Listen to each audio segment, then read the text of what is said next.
Power on.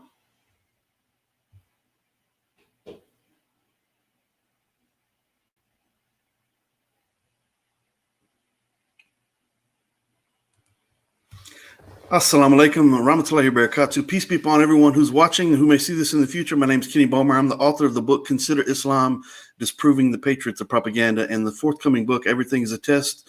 Truth is made clear from falsehood. Before we go any further, I do want to say that I bear witness there's no God other than Allah, and I bear witness that Muhammad sallallahu alaihi wasallam, peace be upon him, is the final servant and seal of our prophets. I'd like to welcome you to Consider This TV, where truth is made clear from falsehood, and I am the host, Kenny Bomer, once again, and we have a big debate coming up today, alhamdulillah.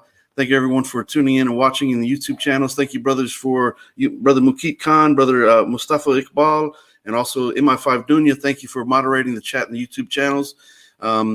So we have a big debate once again today with Brother Ijaz Ahmed and also Christian apologist and good friend Stephen Atkins. I always enjoy interacting with Stephen. He's a very fine gentleman, no question about that. And so this is one of many of upcoming debates. Matter of fact, we are actually sending a request out to all Christian scholars and apologists and seminarians to debate on this platform. Dr. James White, Michael Licona, Dr. Gary Habermas, etc. We're challenging you on this topic and also other topics as well. We're looking for people of this caliber. We're not looking for Islamophobes and people who are just trying to come on as trolls and just trying to cause issues. We want legitimate scholars to come on to engage in legitimate moderated debate on this platform, inshallah, God willing. So we're looking for high caliber Christians. And so with that being said, this is just the start of many moderated debates on this platform. And I do want to mention, we do have Brother Shabir Ali, Dr. Shabir Ali, who will be a guest on the platform coming soon. We still have to confirm the date, but it should be coming up very soon. Also, Sheikh Yusuf Estes will be a guest on the show, inshallah. We're still working on the dates for those, and possibly Dr. Zakir Naik, alhamdulillah, believe it or not, alhamdulillah. That would be a great blessing from Allah to have each of these fine Muslim brothers on the show.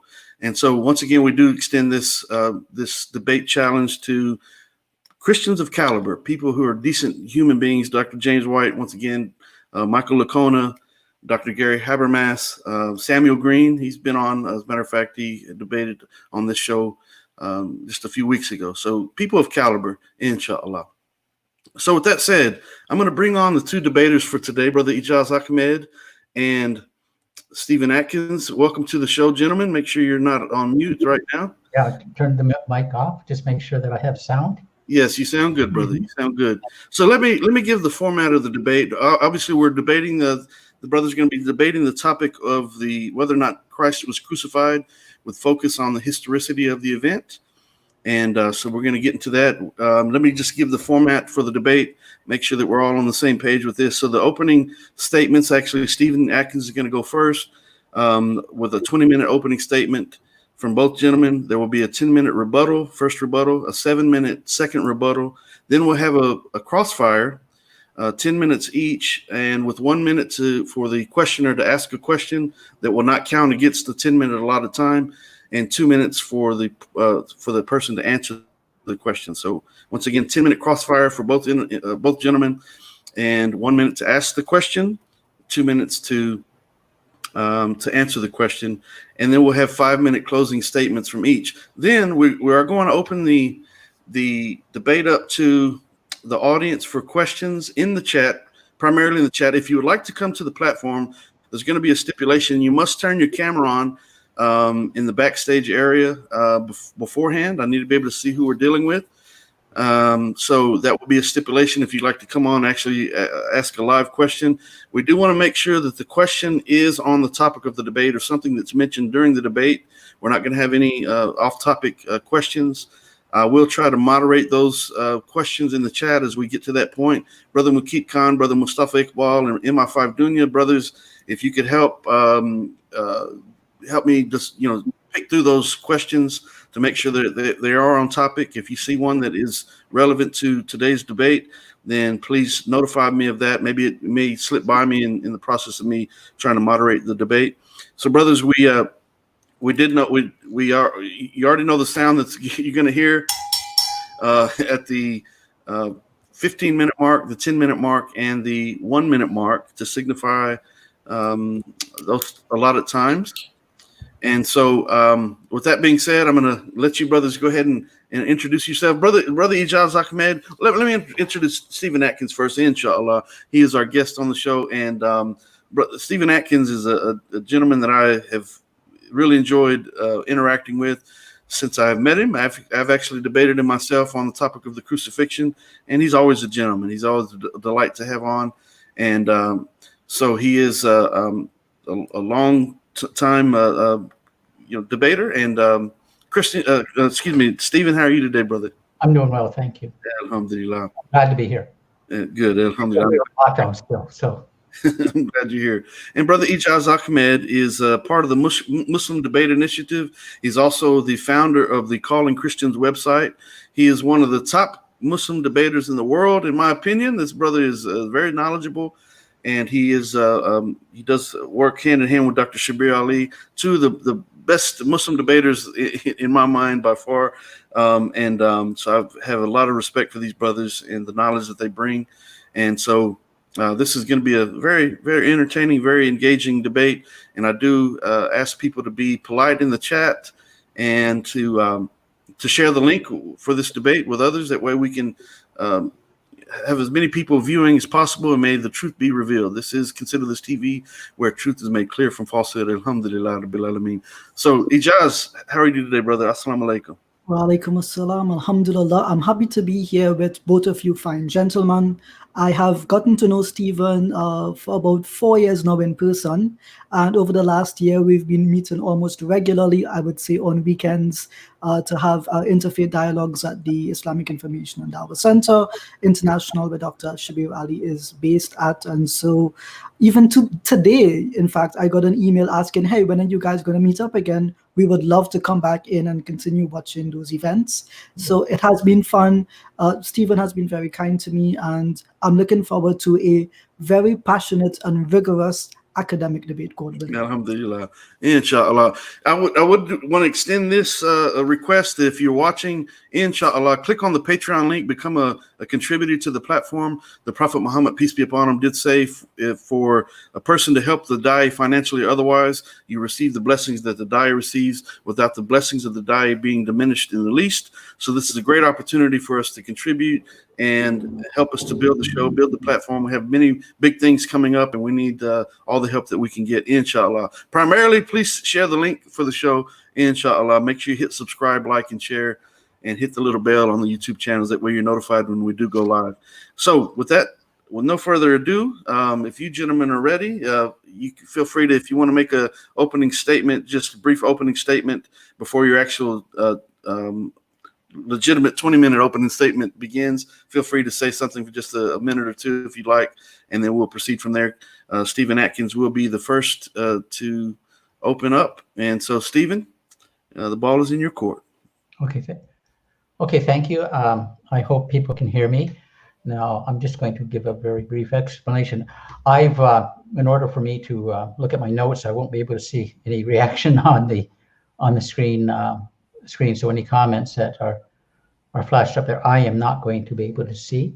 As Ijaz had mentioned, Ijaz and I go back a number of years.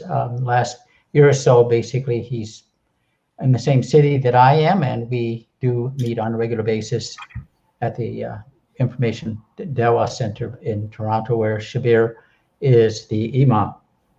And again, I want to thank everyone else for tuning in and listening. You have a nice, late spring evening. Most people would rather be outside, so it is a real sacrifice for you to be here. And so you can start the timer now, Kenny. Okay, brother. Okay, Stephen. So your time is beginning right now. You have 20 minutes. Okay.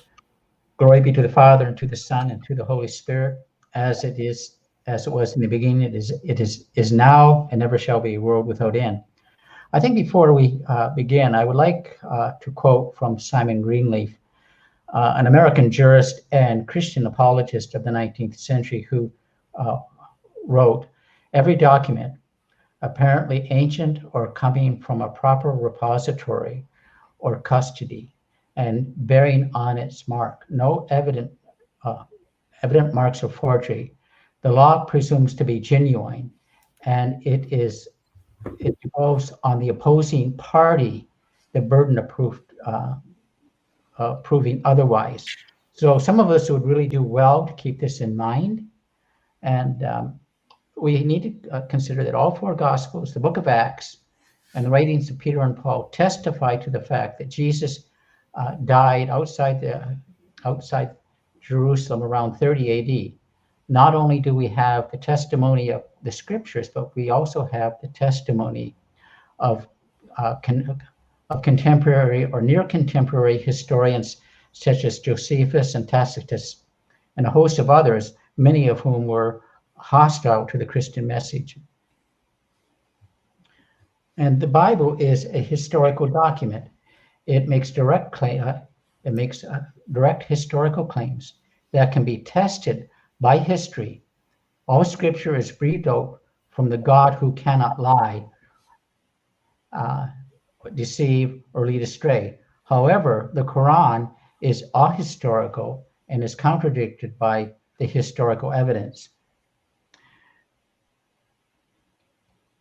If I may be permitted to also quote from the late Robert Morey, these timely words: in logic as well as in law, historical precedent means that the burden of proof rests on those who have set forth new theories and whose ideas have already been verified. The old tests the new.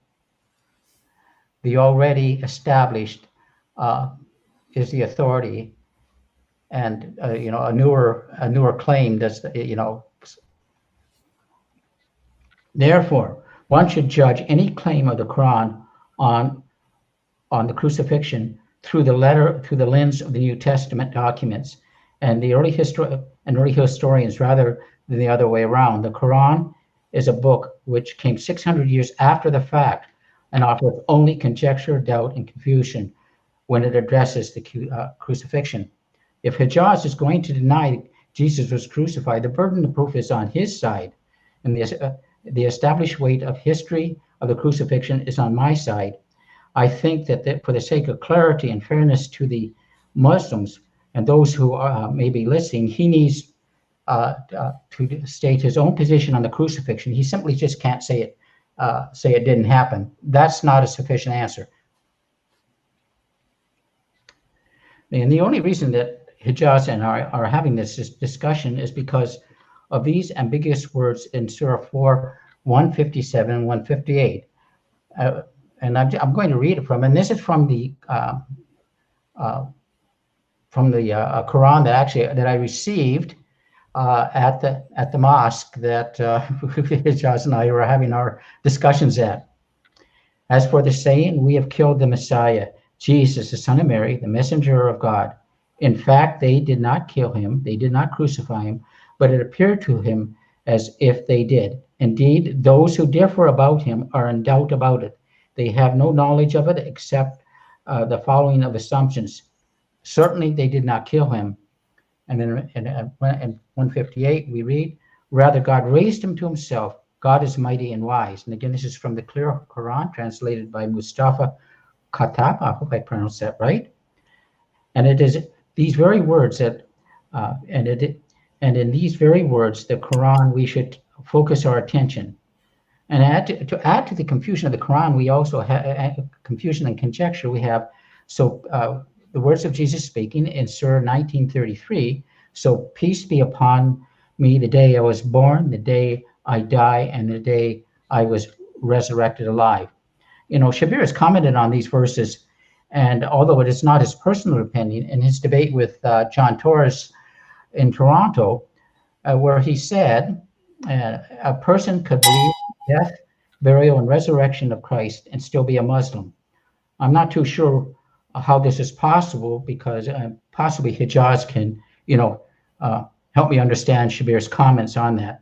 And so it seems that to me that the conjecture and I think the confusion goes on in Surah 355, where it says, "Oh, Jesus, I will take you and raise you to myself." Now, on the online version of this clear Quran, the phrase is not "I will take you," but "I am terminating your life." So the words seem to be quite ambiguous. And now, if these words are, if the words said simply Jesus was not crucified, well, that would be fairly straightforward, but it really doesn't say that. It basically says that there was a group of people who did not kill Jesus, nor did he crucify it. There is not an explicit denial in the Quran that that Jesus was not crucified. We just have basically said, they said in their boasting, or they said they did not kill or crucify Jesus. And there are at least five theories. I think there may be even seven. And I'm just going to go through them briefly because, for the sake of time. The one is the substitution, that someone else died in the place of Jesus. But there's no evidence, outside of the Quran to support that. It just you can read a number of commentaries and hadiths that will put forward a number of different people. Some say it was Simon of Cyrene. Other people think it was, Judas Iscariot. Others think it may have been a volunteer. There are all sorts of stuff that I found on who it may have been. The other one was that no one was crucified. It was sort of a communal vision. That you see that in a book brought forward by Todd Larson, a scholar. But the problem is that the Jews, from my understanding of the wording, thought they crucified Jesus. I think what is also problematic is if there was this grand illusion, then it's also a grand deception, and leads. It becomes very, again, reflects back on the character of Allah, that Allah would trick people into believing something that actually didn't happen.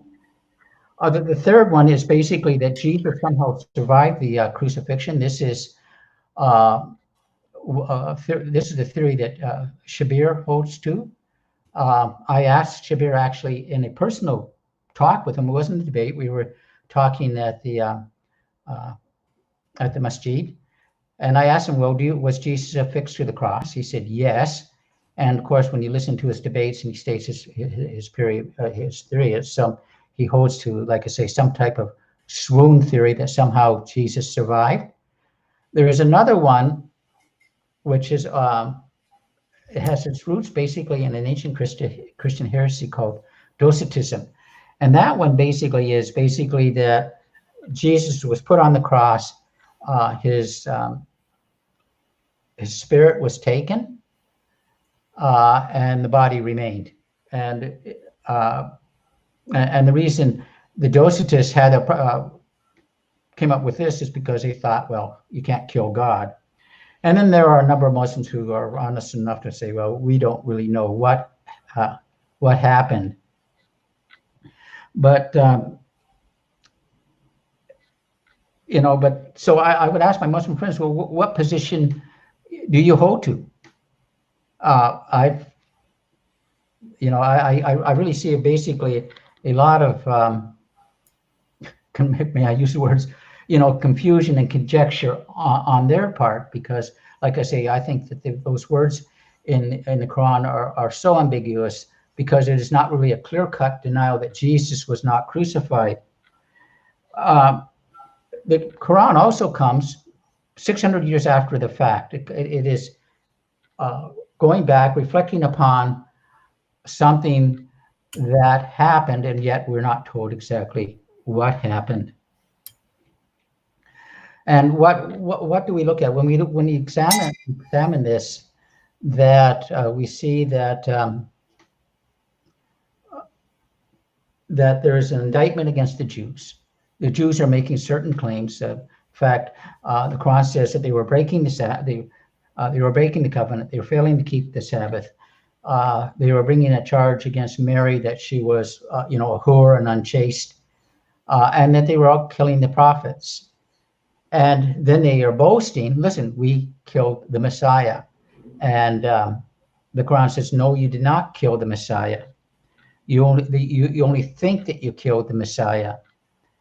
And but what happens? That God raised him to himself.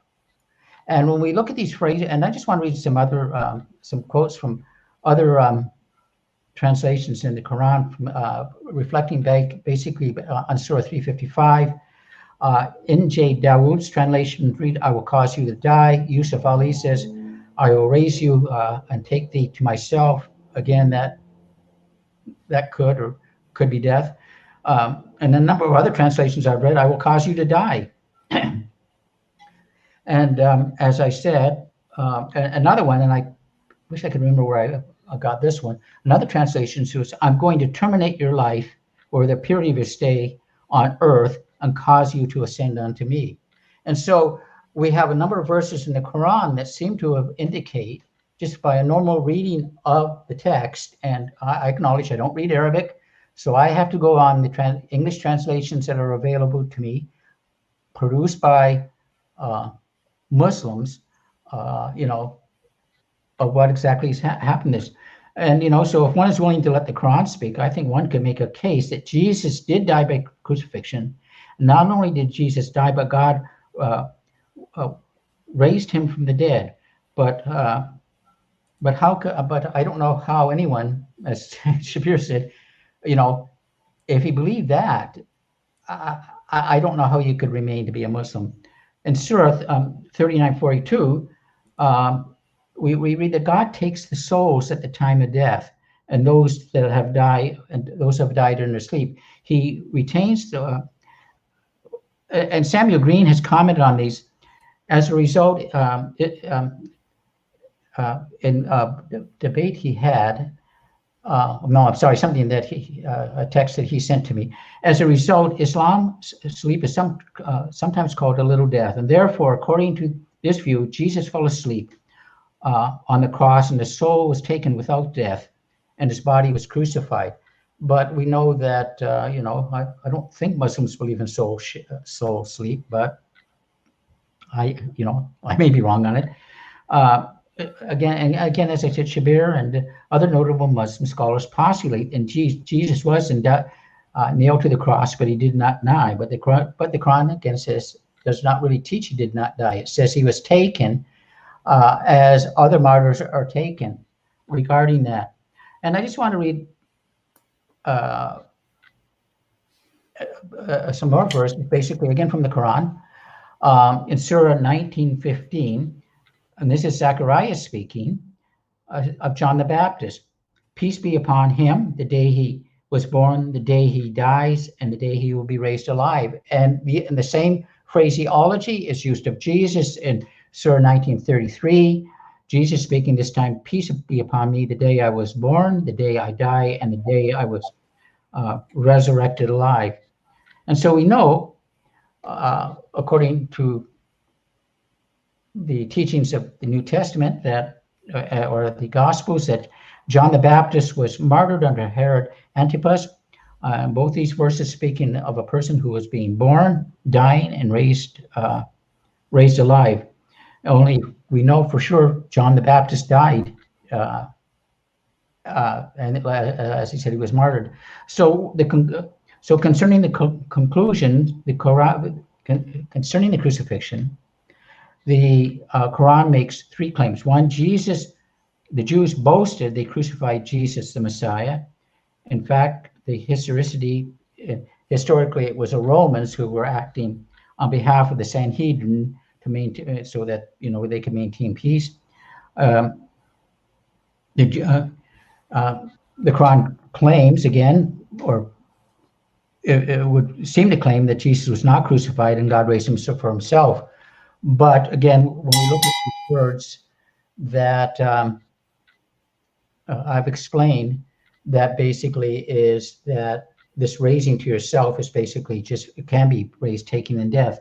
So God, so I just want to drop down here. I just want to, lost my place, but excuse me. If we again return to Surah 19 and compare John the Baptist in the Surah 30, there is the idea of Jesus coming, the life of Jesus coming to an end and being rescued by God. And you know what? We also see this basically in Hebrews chapter 5, verse 7, that God saved Jesus from death through the resurrection. There is also the chronic understanding of martyrdom. And again, Samuel Green touched on that in his debate with Adnan Rashid, basically that in Muslim thought, that or Islamic thought, that martyrs don't actually die, that it is God who takes them and raises him to himself. And this surah, let's see if I got the, anyway, sorry. And my apologies, I do not have the quote from that, but it was not you, the unbelievers, who killed them, the believers, but it was God who killed them in hearing and knowing. Such is the case that God will undermine the strategy of the disbelievers. So if the Jews did not kill Jesus, who did? The Quran points out in Surah 39:42, it is Allah who is the one who takes a person in death. And ultimately, for all of us, isn't that the case? That it is God who has determined the day that we are born. He's the one who has determined the day that we will, ultimately die. So it's God that's the one who takes our life, not some and a mere human being. The Romans or anyone else are the agents to accomplish God's will. I saw, and I will acknowledge that this person is a Ismaili, but he is a scholar, and he has said in a short video explanation on Surah 4, 157 through 158, Dr. Kali Andrani of Harvard University points out historically it was a Romans who killed Jesus and not a particular group of Jews. And again, we see that again basically when you go back to this surah. And I'm going to close basically with just a couple little quotes here. First from Surah 355 and 117. God said, "O Jesus, I am terminating your life and raising you to myself and clearing you of those who disbelieve. I will make those who follow you superior to those who disbelieve until the day of resurrection. Then to me you will return, and then I will judge." And then in Surah 5, verse 117, we read, "I told them that what you commanded me, that you shall worship God, my Lord, and your Lord, and I bear witness over them. I was among them when they took me to yourself, and because of you." And so we see that in this surah, when speaking of Jesus, that it was God who took Jesus to himself. Again, the idea of rescue. So I got a minute left. Okay, well, let's end with this. Basically, is that with two verses from the Bible. First of all, Jesus in John chapter 10, verse 17, for this reason the Father loves me, because I lay down my life that I may take it up. No one takes my life from me, but I lay it down on my own accord. Having authority to lay it down, I have authority to take it up. And this I have received from my Father. And again in Isaiah 53, speaking of Jesus, surely he has borne our griefs and carried our sorrows, and he was esteemed and stricken and smitten by God. And so we see it was God who is the one who takes Jesus. He took him in death through the crucifixion. And so if you're going to deny the historicity of the crucifixion, you also need to deny the historicity of the Quran. And with that, I have finished right on time. Praise the Lord. Right on time. Great job, Stephen. Great job. Thank you, brother. Okay. Very nice. Very nice. Okay, so Brother Ijaz Ahmed, feel free to make just an opening statement if you like, and let me know whenever you're ready to begin your 20-minute opening, inshallah. So I want to say Bismillah, Assalatu wassalamu ala Rasulullah. Thank you to everyone who came out tonight. I do appreciate your presence here. Thank you, Stephen, for your wonderful opening statement. And thank you, Kenny, for being such a gracious host. I will try to move up so that you can hear me a bit more clearly. Brother Kenny, you may begin my time when ready. Okay, brother, and you can begin now. So the topic tonight is, was Christ crucified, with a focus on the historicity of the event. Keyword there is historicity. Please let me know in the chat if you can understand how quickly I am speaking. If you don't, please let me know and I will slow down. As a Muslim, I've been told all my life that there were mountains of evidence for the crucifixion of Jesus, the son of Miriam. I've been told that all historians agree that this event was an undisputed fact. Eventually, I decided to look up these claims and I found that they were not mountains, but rather sparse, non contemporaneous claims primarily derived from a particular theological group's faith tradition. Some colleagues and I began live streaming on the EF Dawah YouTube channel, and we quickly encountered a variety of Christians, apologists, and scholars alike who began to make statements which piqued our interest. This was an open forum. Any Christian could come on and give us the evidence for the crucifixion. Dr. Johnson McClatchy of Apologetics Academy argued that the historical testimonies of Flavius Josephus, Tacitus, and Lucian of Samosata were negligible as historical evidence. Dr. McClatchy further argued that the Gospels were the earliest historical evidence for the crucifixion, but also that the Gospel attributed to Mark, while being the earliest, was incomplete and had a lost ending of an undetermined length. Various other Christians argued that there was no smoking gun for the crucifixion. That person is Michael, and he is in the chat tonight, so he is contradicting himself, but rather a variety of cumulative evidences that support the idea of the crucifixion. To begin with, the Quran affirms that the death of Christ in history was made to appear this way. The clear Quran by Dr. Mustafa Khattab, which Stephen misquoted, says, "But they neither killed nor crucified him, it was only made to appear so." Curiously, the verse does not say that Allah made it appear so. The word shubbeha is an intransitive verb here. So there you go to that argument, Stephen. It, referring to his death, was made to appear so. So, in other words, if we are to look at claims in history about the death of Jesus, we should expect to find that the records do say he was crucified.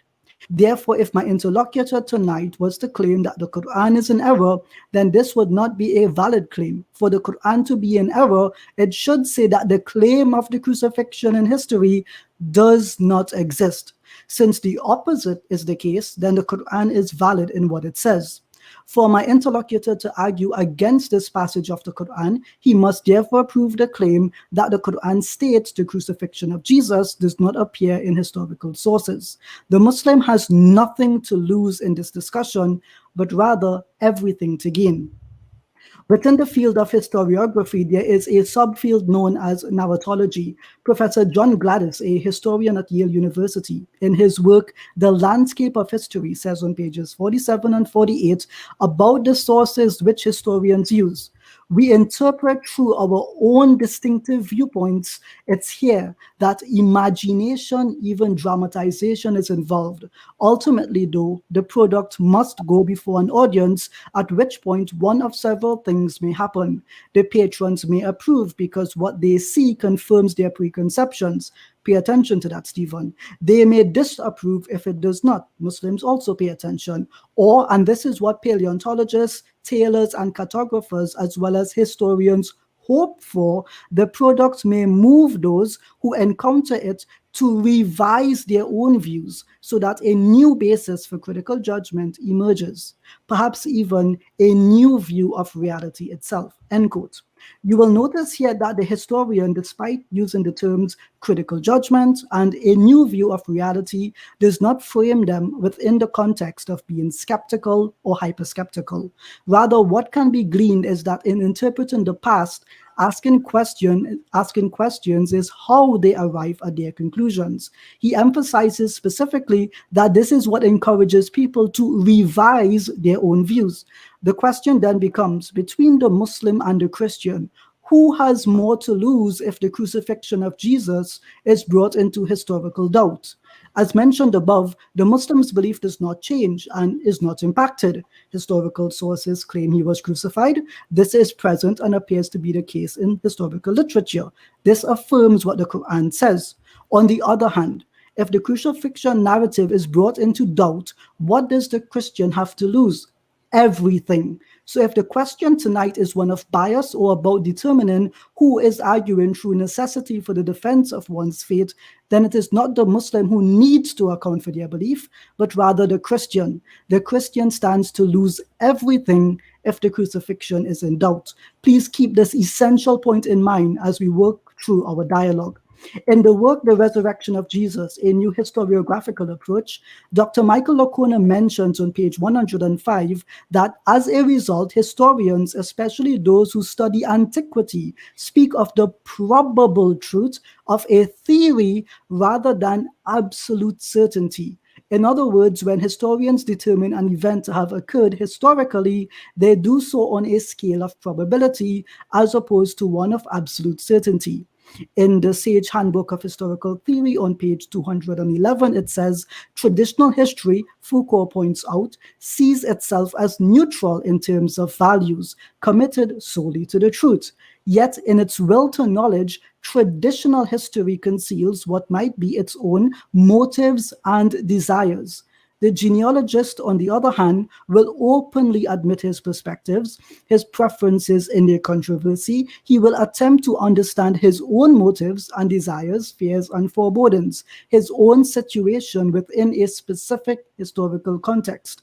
The genealogist understands that the will to knowledge will never achieve universal truth. History can never achieve absolute knowledge, end quote. What then does it mean to be a historical fact?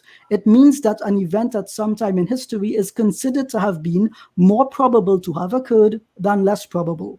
If we were to apply a scale using a percentage at one end, we can have a 51% probability that an event happened to 49% that it did not.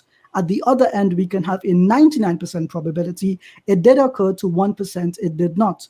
The reality, therefore, resides between 51% and 99% that an event could have happened. The error occurs when laymen hear the phrase historical fact and they associate this claim with one of absolution, when in fact it is to be considered within a range of probabilities. On page 17 of Professor Gladys's work, The Landscape of History, he says historians have always been, in this sense, abstractionists. The literal representation of reality is not their task, end quote. Tonight it may be asked of me, and it was, why do most historians agree that Jesus was crucified? The answer is simple. It's because they are basing their claim on the evidence which has survived, which they then interpret through the historical method and arrive at their conclusion.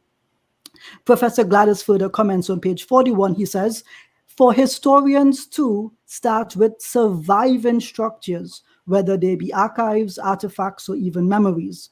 They then deduce the processes that produced them, end quote. They can only start with what has survived. They then interpret this data and deduce a number of probable conclusions, which are supposed to be tested. Today, we are doing one such test. On page 26, he says, the historian's evidence is always incomplete. His perspective is always limited, and the thing itself is a vast expanding universe of particular events, ... End quote. At the time of Jesus, rebels were regularly crucified. Historians look for what they term continuities, meaning patterns that extend across time. Professor Gladys defines them on page 30 as phenomena that recur with sufficient regularity to make themselves apparent to us. Without such patterns, we'd have no basis for generalizing about human experience, end quote.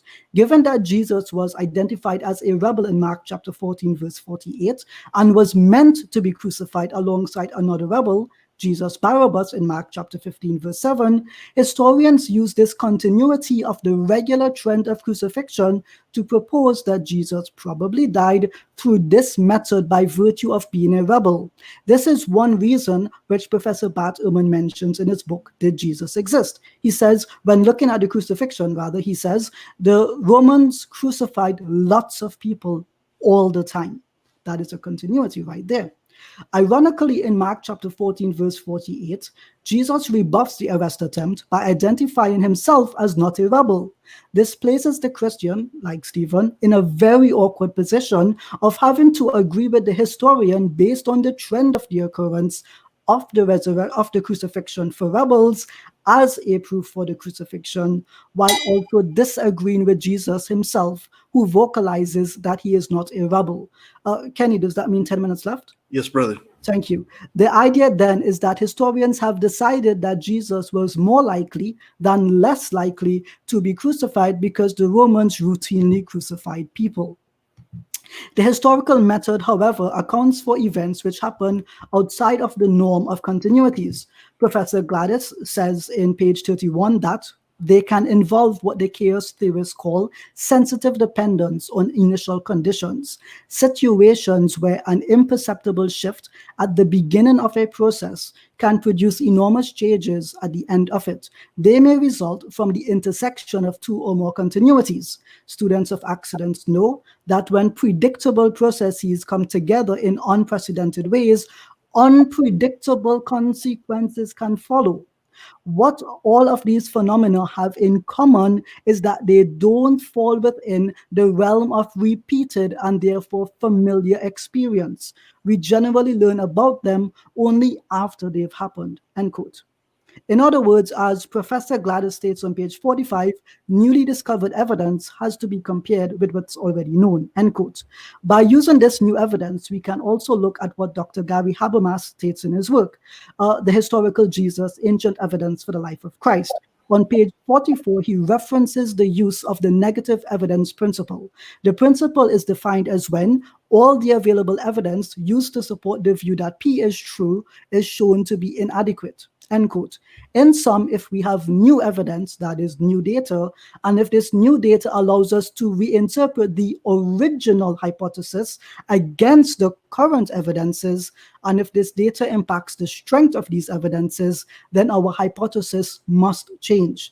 The probability of the hypothesis in our case that Jesus was crucified is allowed not only to be questioned, but more so determined not to be as probable as previously claimed when the new data is taken into consideration.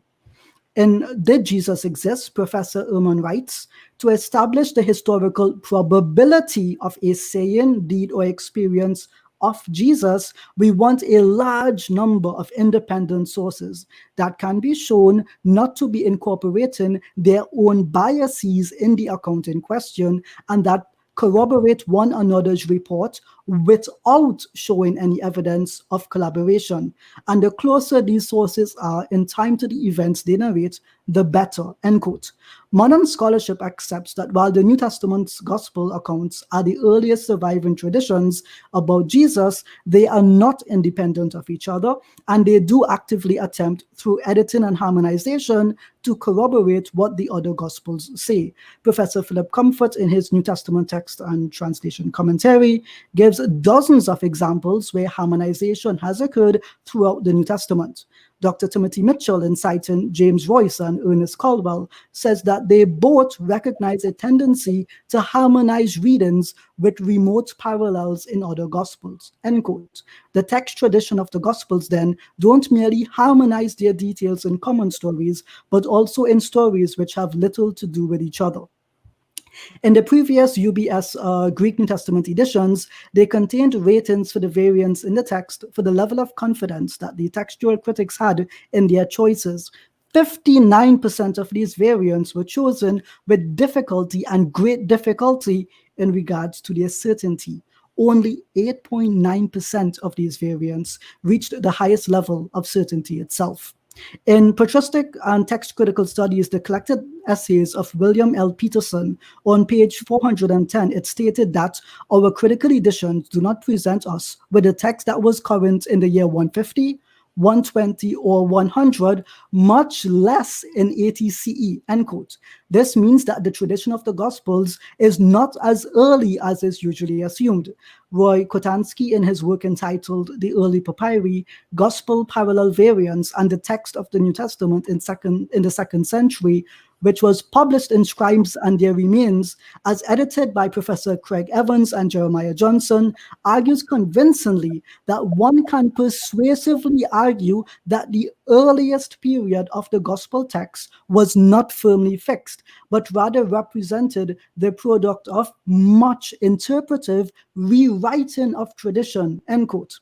He further states that Roy Kotansky. He further states that Helmut Koster reminds us that whatever the consequences, the first 100 years from the time of writing of the gospel autographs to the appearance of their initial papyrological record in the period of circa 200 CE represented a span when substantial revisions were not only possible, but highly likely, end quote.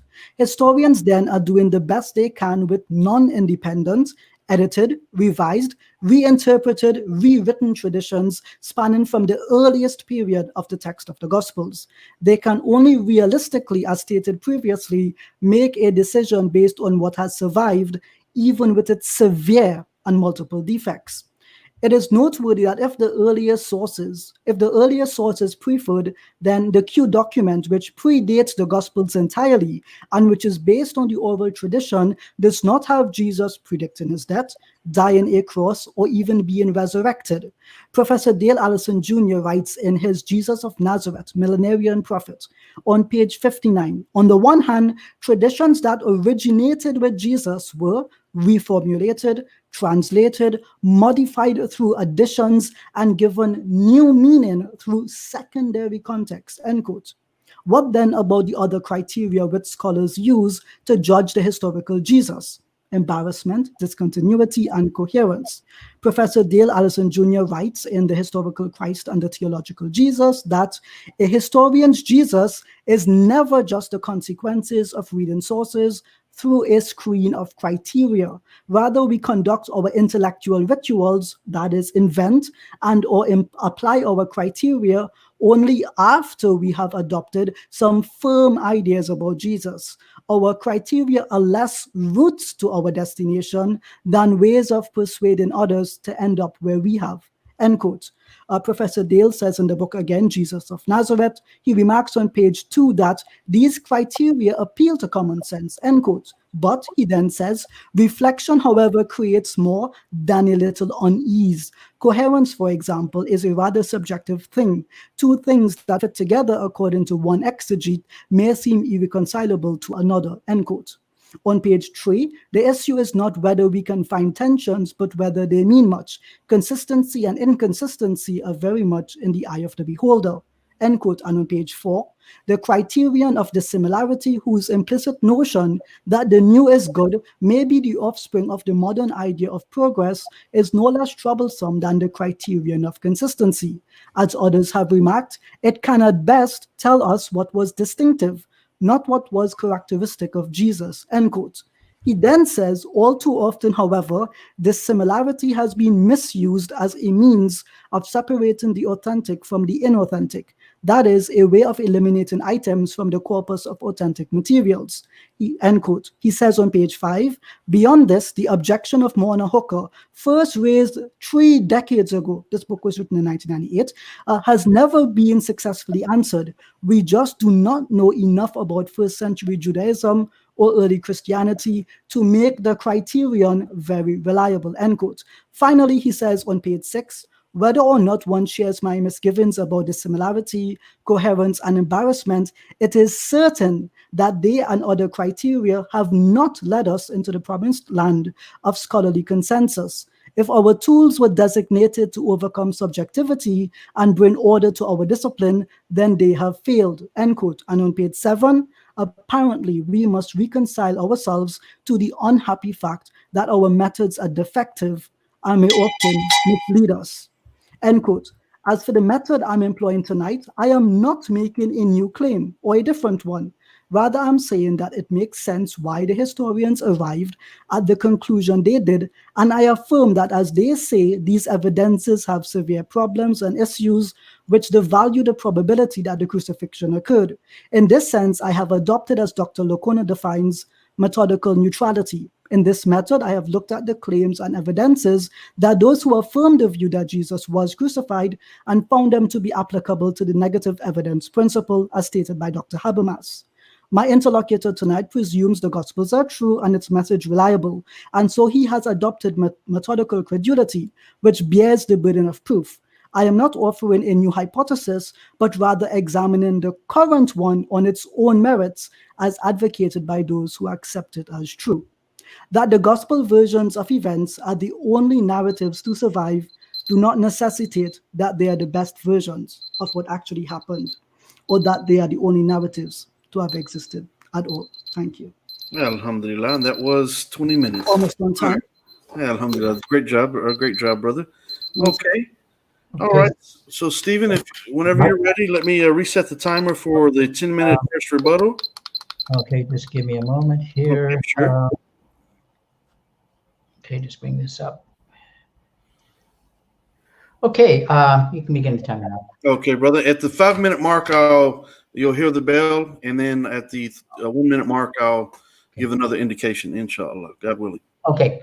Well, I listened to a lot of this, and a lot of this stuff was, I must admit, was new for me, but on another level, it wasn't. But it was interesting that, and we actually talked about this last night, Ijaz and I, about Bart Ehrman. And do you want to know what Bart Ehrman, who is, I will acknowledge, is a historian. Let's see what Bart Ehrman has to say about that. There are several points on which virtually all scholars of antiquity agree. Jesus was a Jewish man, known to be a teacher, who was crucified, a form of Roman execution in Jerusalem during the reign of the Roman Emperor Tiberius when Pontius Pilate was governor of Judea. Another quote. It is a historical fact that some of Jesus' followers came to believe that he'd been raised from the dead soon after his execution. He was known that some of these believers by name, one of them the Apostle Paul, claims to have quite plainly have seen Jesus alive after his death. For the historian, Christianity begins after the death of Jesus, not with the resurrection itself, but a belief in the resurrection. So the historian Bart Ehrman says that all historians of antiquity believe that Jesus was crucified. And the final quote from Bart Ehrman is that the denial of Jesus, that Jesus was crucified, it was like a denial of the Holocaust. For some, it is just simply too horrific to affirm. For others, it is an elaborate conspiracy of coerced religious sympathies. But the deniers live in a historical dream world. They live in the matrix. And when I listen to the approach that Ijaz has put forward, is how do you know anything that happened historically? There are certain things that we can draw a reasonable conclusion, and Ijaz is exactly right. I mean, how do we look at anything that happened before the internet, before television, before photography, where all we had were basically written accounts of something with it? I mean, how do you know? With this methodology, we could not prove anything that happened 1,000 years ago, and possibly even 1,500 years ago. I really don't know how he, how he does history. When I listen to this, and I'm really not having a debate with an atheist, and I'm not having a debate with a person who would deny the historicity of Jesus. At least I don't think I am. I mean, one of the questions I need to ask Ijaz, basically, I certainly want to be asking in the crossfire, is Was there a person called Jesus who actually lived? And how do we know? How does he know? When we do history, is the first thing is we ask a question, and the question tonight was Jesus crucified. The second thing is we gather the available evidence, and and historical evidence consists of primary and secondary sources. So we certainly would consider the writings of Matthew and John as primary, and I would argue all four Gospels. Some have said that you would that Luke and Mark would be secondary, but that's beside the point.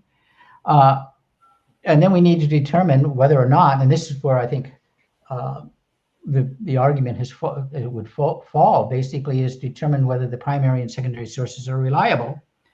And the fifth is then, when we've gathered all the evidence that is available, we can only come to a reasonable conclusion. And if we can't apply these standards to any event in history, then we just can't know. I mean, when I listen to this is, and I mean, Ijaz, are you asking for absolute certainty on anything? I mean, I don't know whether any of you saw that movie, Back to the Future, one of my favorites. You go back and, we get our DeLorean, we go back in time to observe an event. I mean, it's a great movie, but it isn't a possibility. It just can't happen. So again, and I think if we apply this standard, could you even prove the existence of Muhammad? Got how many? 5 minutes? 5 minutes, yes, sir. Okay. So again, we have all four gospel accounts from the first century. We have the testimony of Peter as recorded in the book of Acts, again, first century. We have the letters of Paul. I will be touching hopefully a little bit later on tonight. Written within 25 years after the event. We have the writings of Josephus, a first century scholar and historian. I know that Ijaz has brought something like that up, but it is still first century, and he does mention that Jesus was crucified under Pontius Pilate. We have the writings of the church father, the second century. We also have the writings of Tacitus, Suetonius, and Lucius or Lucius, who are enemies and skeptics regarding that. For Ijaz's theory to work, he has to throw anything, almost everything that decided. Oh, it's late. There's we only have copies that come 1,000 years later. But no historian does that, or at least maybe he can name a name that I've named with that. Again, I just wanted to quote basically other scholars. Gert Ludemann, an atheist.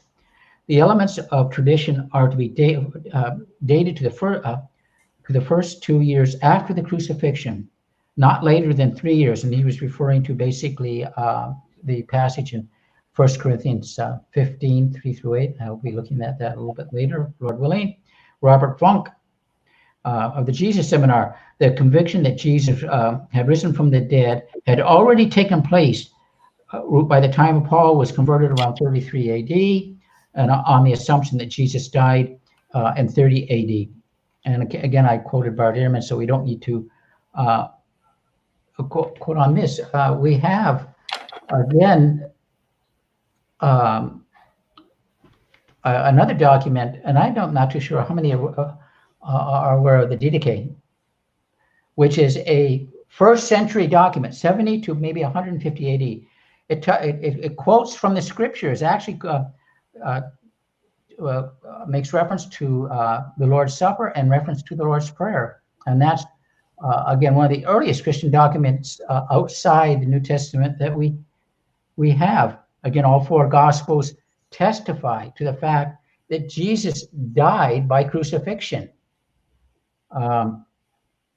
In Matthew 27:35, Mark 15:24, Luke 23:33, and John 19:18.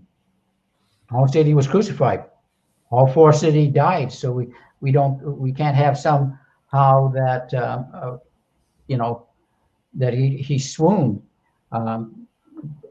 in Matthew, we have Jesus cried with a loud voice and yielded up his spirit. In Mark 15, Jesus uttered a loud cry and breathed his last. Um, Luke 23:46, and having said this, he breathed his last. And in John 19:30, we have he bowed his head and gave up his spirit. I'm just I listen to this and wonder how we arrive at such conclusions, except that history becomes a mishmash. We can't know anything. It's like the movie The Matrix, and maybe I'm only think I'm having this debate, that this is great illusion, and I think there's a person out there. And I will continue with some of my stuff in my second rebuttal, because I do want to touch on a few things. So again, I appreciate that. I'm looking forward to hearing what Ijaz has to say. And Stephen, you still have 45 seconds left if you'd like to take it. Okay. Okay, Stephen. Okay, I guess all right. Alhamdulillah. Okay, so Brother Ijaz, whenever you're ready, let me reset the timer for your 10-minute first rebuttal. Okay, tell me when I can begin. Okay, brother, you can begin right now.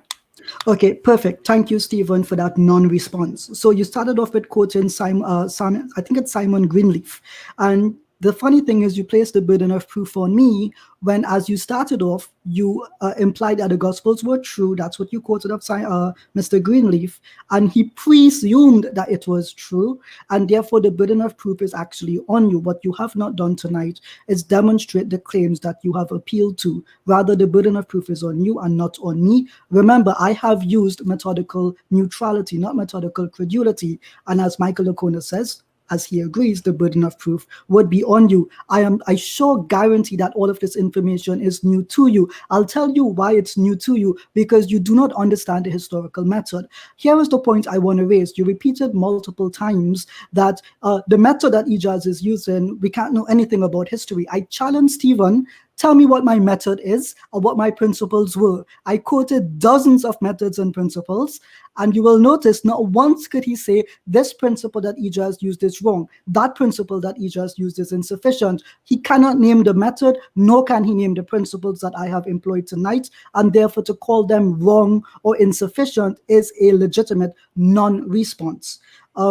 You continued by, you misquoted Dr. Khattab's translation. I corrected you on that. I realized that you did not respond to my correction of your misquotation. Continuing, you quoted Quran Surah 19, in which Jesus says, peace be upon me the day that I was born, the day that I will die, and the day that I will be raised again. You contradicted yourself. Why? Because Zechariah says the same about his son in Surah 19, verse 15. Now you said, well, didn't John die? Well, the thing is, both of them are in the future tense. At the time that Zechariah is speaking in the Quran, his son had not died. He's making a prayer for his son in the future, as is Jesus in the Quran. So if you're going to use the same verses, you have to understand what they fundamentally mean. You continued by quoting Quran Surah 3, verse 55, in which case it mentions Mutawafika and Warafiuka, that he was caused, quote unquote, according to you to die and to be raised. I do suggest that you read the Hermania commentary series on Logos. It actually mentions by Ibarra Collins, I think it's on the Gospel of John, that the terms anestomai and egairo were non-literal terms as used in the Gospels, and therefore they do not refer to literal deaths either in the Greek or in the Arabic Quran. I suggest that you brush up on your scholarship. Interestingly, when you quoted Quran Surah 4, Ayah 157, you will notice that you put the blame on Allah as if you had read a translation where it said Allah made it appear so. But rather, I pointed out already that the Quran says it was made to appear so. It does not say Allah made it appear so. Further, I pointed out to you that the Quran says it was made to appear so, therefore the claim appears in history. That is to say that people at some point in time converged multiple traditions, and it became the tradition that Christ had died. It is your responsibility to demonstrate that Allah made it appear so, because as the translation you have read contradicts your claim, and as you said, you don't know Arabic, you can only read the English. Well, please read the English a second time so you can correct yourself. Stephen asked me, what position do I hold to? It's interesting because you'll notice that in the rebuttal, he still did not ask what position I held to. That is peculiar. If you don't know what position I hold to, and you don't know what methodology I use and what the principles are, then how can you claim I'm wrong? So I challenge you to tell me the methodology that I used. You said that the Quran comes 600 years later. Most of the most of the manuscripts, which include the last verses in the Gospels, which mention the crucifixion and resurrection, come several hundred years later as well. I think I pointed out to you and to many others that the Gospel, I think, of Mark contains 2 verses that only find their being in the 19th century with Westcott and Hort. So 600 years later might be bad, but I think 1900 years later is significantly worse. But then again, what do I know about mathematics? You mentioned here, we're not told exactly what happened. Well, this is a non-argument. Again, I don't imagine that when the Christians went into India, they knocked on doors. Hey, do you guys still believe in Vishnu? And then the Hindu says, before I could give up belief in Vishnu and Hanuman, first tell me what happened to Vishnu and Hanuman. I don't think that's an argument that anyone ever makes that is reasonable. Let us continue. You mentioned here, let me quote you now, Stephen. You said, to Paperboy in the comments, I said methodical neutrality. Please learn to listen. You people are deafer than a deaf man. To quote what Stephen said, I don't read Arabic, so I have to go by the Muslim translations that Muslims produced. One, that is the fallacy of argument from ignorance. It is not reasonable that because you can't read Arabic that you cannot look up the works of Arabic scholars and find their translations and their methodology. If I could do it for Greek and Hebrew, you can do it for Arabic. It's one click away on the internet. To then say that I have to go by the translations that Muslims produced, that is again an appeal to authority, because the Quran is not written in English. It is revealed in Arabic, and so our primary source, like you said, we have to go to the primary source. Why did you not go to the primary source when it comes to the Quran? Strangely enough, you made the claim that the Quran makes 3 claims, and then you only made 2 claims after that. So I think you need to work on that a bit more. Let's continue. You said a bunch of other things, right? You quoted Bat Ehrman. Let's work this out. I pointed out to you that Bat Ehrman says history is based on probability, not certainty. So what is the point in quoting Bat Ehrman to me? I'll tell you this. If the debate is on historicity and you're going to quote historians, it's not just enough to quote their conclusions, but you also have to quote their method and their evidences, the way that they evaluate something. Because I'll tell you what, the method that you use to come to the conclusion that Christ died is very different from the method that Bat Ehrman used. And both of you don't grade the evidence on the same level with the same level of criterion. So he is using a methodology where the Gospels are anonymous. They're made up, they contain fiction, they contain errors. So you can use, what you're basically using is 2 contradictory methods to arrive at the conclusion, ignoring the fact that the method counts just as much as the evidence itself. You ask me, Ijaz, how do you know how anything happened historically? I just told you, using the historical method. You mentioned to me here, with your methodology, how can we know if anything happened 1,000 or 1,500 years ago? I am using the same methodology that all historians use. It is not the case that because all historians use the same method that they end up with the same conclusion. Hence why I quoted Professor Dale C. Allison Jr., why I quoted Gary Habermas, why I quoted Michael O'Connor, why I quoted Professor Gladys. I quoted even from the Sage Handbook on Historiography. So I quoted from a wide body of scholarly literature to contradict your points. You mentioned you appeal to the Gospels. I already pointed out to you. You yourself said we must go to the earliest evidence. You went to the Didache, which is fine, sure. But what precedes the Didache? Well, the Gospels. What precedes the Gospels? The Q document. Well, if the Q document is the earliest and it is it's the most evidentiary and it does not mention the crucifixion and the resurrection, you, Stephen, need to account for that. You said to me, Ijaz, are you asking for absolute certainty? That's a ridiculous question. Did you pay attention to what I said? I said that history is on a scale of probability. You said to us that we have the testimony of Peter in Acts. No, we do not. That is an unfounded assertion. Remember, you believe in methodical credulity. You presuppose that these things are true. It is the onus on you, therefore, to qualify that claim. Saying that I am methodically neutral, I have to wait for you to qualify these claims before I can engage with your methodology and evidence. You need to read the scholarly literature, Stephen. You quoted Josephus and Tacitus. Let me point out that Josephus says, who is called Christ. So in this way, he's just repeating what other people say. He himself was a Jew that never accepted Christ as the Messiah, never accepted Christianity. That goes to tell you, if he had seen all these magical signs and wonders that the apostles had done, yet still rejected Christianity, would tell you that the faith did not exist on the same plain level of reasoning that you're appealing to. Tacitus writes about the year 115, so he's a non-contemporaneous eyewitness. All he is doing is recording something which the Christians believed at his point in time. Interestingly, he uses that quote. He does not mention that Tacitus does not mention the crucifixion by name. I do believe that Tacitus did mention the crucifixion just by a metaphor. However, what is his purpose in quoting what the beliefs of the Christians were? He was using it to demonize them as a political act. He made a false claim in that statement that the Christians started the fire attributed to Nero. Now, if Tacitus could lie about what the Christians did, then he can also lie about their beliefs. But it is, again, on you to justify those claims. In other words, I have gone through every single point that you have written in your opening statement and in your first rebuttal, and I have not found any sufficient claims presented. I do hope, and I beg you, Stephen, please engage with what I have said about the historical method and the evidences that historians use. The topic is not what the Quran says, but about the historicity of the crucifixion, not what the Quran says about the crucifixion. Thank you. Okay, and you finished with about 5 minutes to spare. Alhamdulillah. 5 minutes. I thought that was. Excuse me, 5 seconds to spare, brother. Wow, you killed me, man. What's going on? Alhamdulillah. Okay, brother. Okay, great. Okay, so Stephen, let me reset the timer for your second rebuttal of 7 minutes. Bear with me 1 second. Yeah. Okay, alhamdulillah. All right, so at the 2 minute mark, I'll give you an indication, and also again at the 1 minute mark. Inshallah. Okay. So whenever you're ready. Yeah, just a minute, probably. Okay. Hit this. I think that it's really important that, again, when we look at history, and it seems that Ijaz and I are, as it were, at cross purposes on how does one do history. Again, I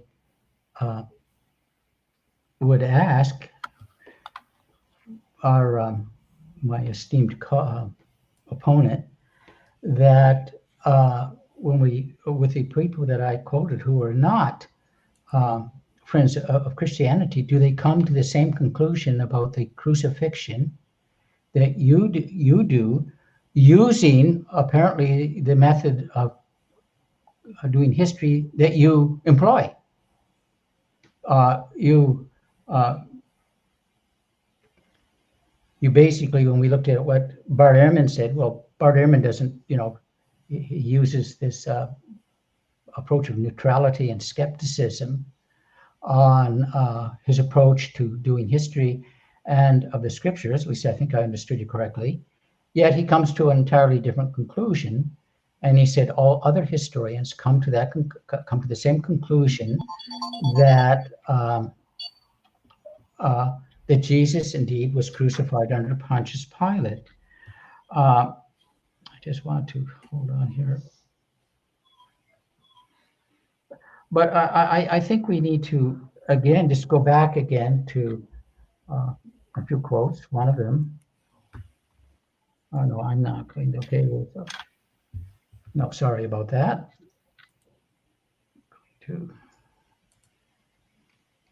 I've lost my place, just hold on a minute. I want to look at the idea of again, with Josephus. Josephus did make a historical statement that Jesus was crucified. Also, Tacitus makes the same statement, that it says that doesn't say that the Christians were saying, it says that this Christos was crucified under Pontius Pilate. So he's making a historical statement. But oh wait, anybody I quote is mistaken or a liar. We can't that Tacitus, because he must be lying when it comes to Jesus. Again, so Tacitus is guilty until proven innocent, and that's why I quoted from Simon Greenleaf at the beginning, is that Ijaz has made all these claims against against historians. He's made claims against the reliability of Scripture because it doesn't fit his narrative. And that is the only reason he's making it. Like I said, the only reason we're here tonight is because of those ambiguous words in the Quran. Notice, he didn't refute any of what I said earlier regarding basically the myriad of opinions, of 5 to 7 different interpretations on how to interpret how these verses are to be interpreted. Now, he certainly has a right to, put forward his own position on what he believes actually happened. But because it's almost that he thinks it was being unfair mentioning the Quran, but the Quran does mention the crucifixion. So I hope it's fair game for me to, to bring that up, regarding that. Now, I don't have a lot of time left, and I want to basically just look at a couple of things. First of all, that we have, and I will appeal to the New Testament, because I do believe the New Testament is a reliable document. And again, we have Bart Ehrman, who acknowledges that the 1 Corinthians was written around 55 AD, which is again 25 years after the crucifixion. And I want to make sure that I have the right. Oh, here we go with it. Let me open this up. Okay, we have Paul saying about Jesus, he appeared to Cephas, then to the 12, then he appeared to more than 500 brothers at one time, most of whom are still alive, and some of those who have fallen asleep. And then he appeared to James and all the apostles, Simon Peter, and he names a number of people, and appeared to more than 500 witnesses. Again, there is absolutely no evidence from the first century that, to the contrary, that I'm aware of. The other one I wanted to is in 1 Corinthians chapter 1, where the crucifixion is spoken of as more a scandal to the Jews and moronic to the Gentiles. Those are the two Greek words in it. And I want you to consider this. I'm going to hijack the true teachings of Jesus. Living in the first century, I'm that conniving, Apostle Paul, can't be trusted. And I'm going to present to you a crucified man. When the Torah and Deuteronomy says that anyone who hangs on a tree is cursed by God. And when I talk about the resurrection, when you read the account in Acts 17 regarding that, what do you have in Acts 17? Basically, as soon as they heard about the resurrection, they began to laugh. So it was foolishness regarding all of that.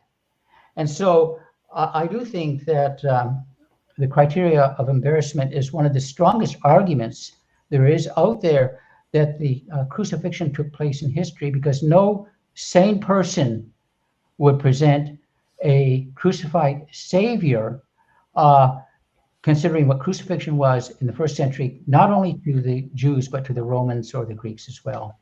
And how much time do I have? You have 20 seconds. 20 seconds. Yes, sir. So again, I'll just hand it over to Ijaz, and we'll listen to a 7-minute rebuttal then. Okay. All righty, Brother Ijaz. And thank you, Stephen, for that. And Brother Ijaz, you can start whenever you're ready. Okay, thank you. Okay. So I noticed that Stephen still did not answer the question, what was my methodology and what were the principles that I used? Rather, he repeated some quotes from Bart Ehrman, the same Bart Ehrman that says it's based on probability, not certainty. Stephen believes it's a fact with absolute certainty, so he disagrees with historical consensus. He does not fundamentally understand how history is done. You said to me, Ijaz and I are at crossroads on how one does history. At no point have you given how you do history, Stephen. Here's how you do history. The Gospels are true, therefore, what follows is what I believe. That's what you started off with. I asked you already. Using the principles by your own scholars. I don't know if you like Michael Lacone. I beg you to answer that. He lays out, and I defined for you what methodical credulity was. You confirmed you appealed to methodical credulity. So you presume the Gospels are true. Then your argument follows. As your own scholarship says, you need to qualify that claim because I am holding a methodically neutral position. So all I have to do is sit back and wait for you to evidence your claims. By not evidencing your claims, there is one of two conclusions. One, you don't understand the evidence for the claims that you're making, or two, you do not have the evidence for the claims that you are making. I think that both are actually true. You mentioned to me that Bart Ehrman uses neutrality and skepticism. No, Bart Ehrman is not a methodical skeptic. In fact, he grants many things in the New Testament that many other people would not. You are misinformed on the position of Dr. Ehrman. You said that and I'm going to quote you here in your rebuttal, you said Ehrman says all scholars. No, you yourself read the quote. It was virtually all scholars. It does not mean that all scholars are always right. You said that Josephus made a historical statement. Yes, he made a statement in history that people called Jesus the Christ in the same way that they said he was crucified. Josephus himself did not accept the claim that Christ was the Messiah. If Christ was the Messiah, why did Josephus not accept it? You might say, well, we have to go back. Perhaps it is Josephus knew things which allowed him to reject that Jesus was the Messiah. So I beg the question, do you accept that Josephus never accepted that Christ was the Messiah? He insisted he was called Messiah, not even the Messiah. So either the Jews were expecting multiple Messiahs, which would be the position of Josephus as a Jew, or you are wrong in what you claim about Josephus. Let me quote you again, Stephen. That I said everyone is making a mistake or a lie. I've actually never said that. I pointed out to you that what Tacitus says in the year 115, or after the year 115 rather, is that Christians started the fire that destroyed Rome under Nero. Now, all historians disagree on that claim.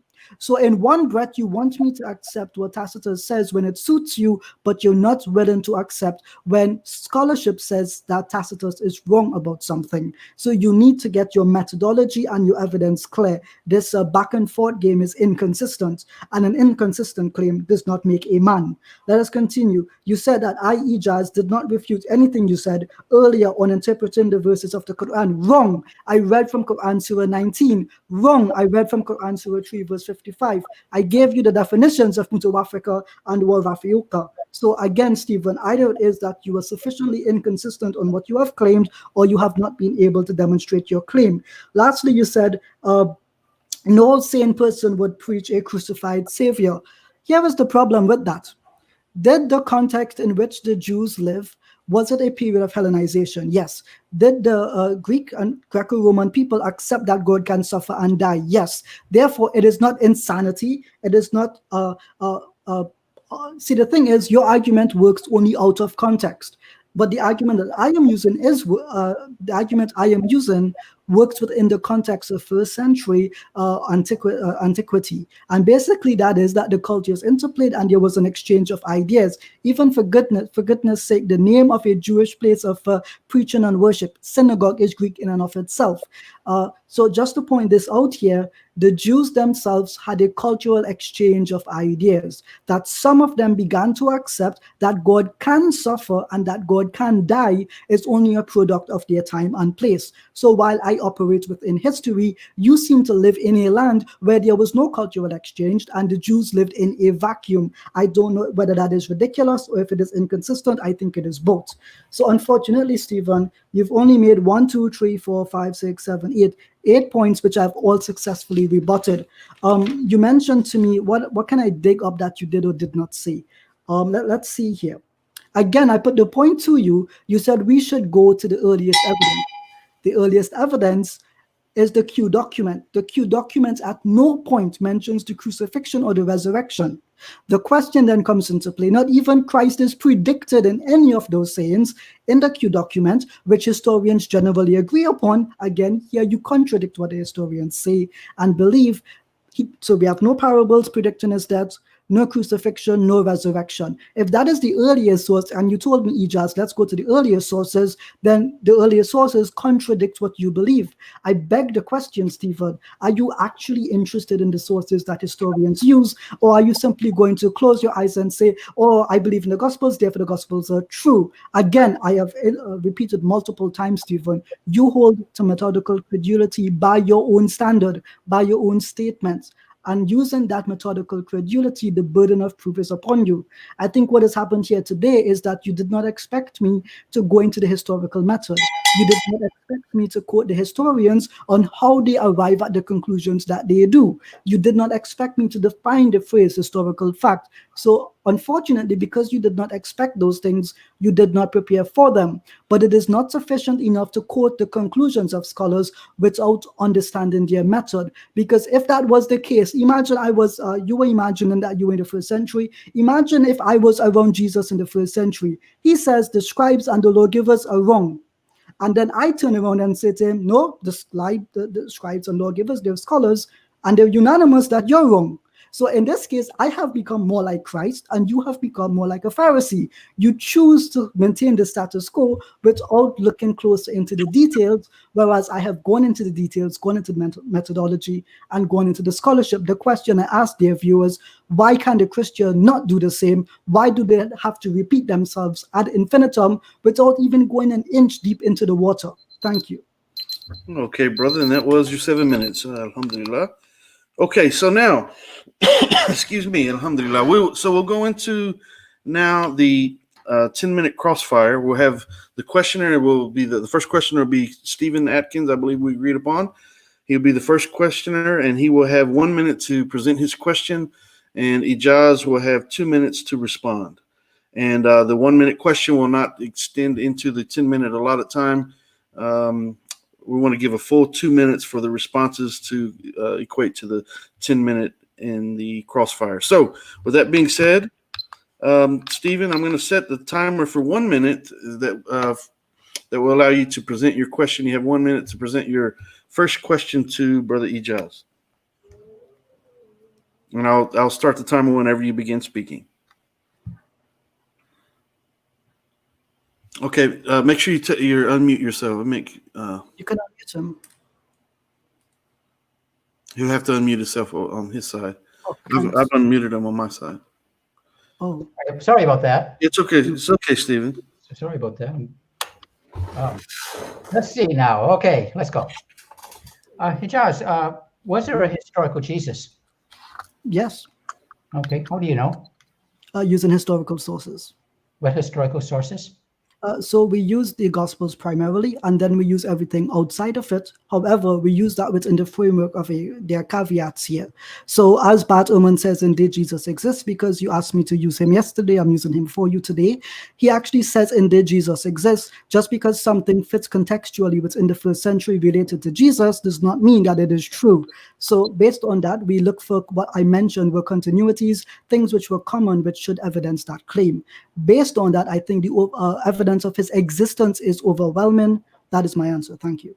Okay. Did Barderman believe that Jesus was crucified? Yes, so does most other people. Doesn't make it true. He's not God. Next question. Okay. No, that's not what I asked. That's what I answered. Okay, gentlemen, let me intervene just briefly because we just had about 5 questions asked. No, he has the full 10 minutes to keep asking me. Okay, brother. Okay, so let me reset this because okay. Okay, Okay, go ahead. Let's go ahead and proceed. Go ahead. I'm confused. How much time do I have left? Because I was asking questions. Yeah. You He know, only took like 10 seconds, so 30 seconds. So give him 9 minutes, 30 seconds. Okay, sure. Okay. If you want, you can give him half an hour. It doesn't matter. Whatever he needs, give it to him, please. Okay. Ijaz, did Jesus die by crucifixion? That is what historians claim, and that's what historical sources claim, which have survived. Okay, but I'm not asking what historians say. I'm asking what you believe. What I believe, when it comes to debates, I have theological beliefs and I have methodological beliefs. So when it comes in terms of the Quran, no, as a Muslim, I do not believe that Christ was crucified, but I also affirm what the Quran says, that this is a claim which exists in history. Therefore, I believe as a Muslim, no, that Christ did not die, but I also accept, because of the Quran and because of the evidences outside of the Quran, that historians do claim and that he was crucified and killed. Okay, next question then is, so you do not believe that he actually, that it was a historical fact or a historical probability that he died by crucifixion. Is that correct?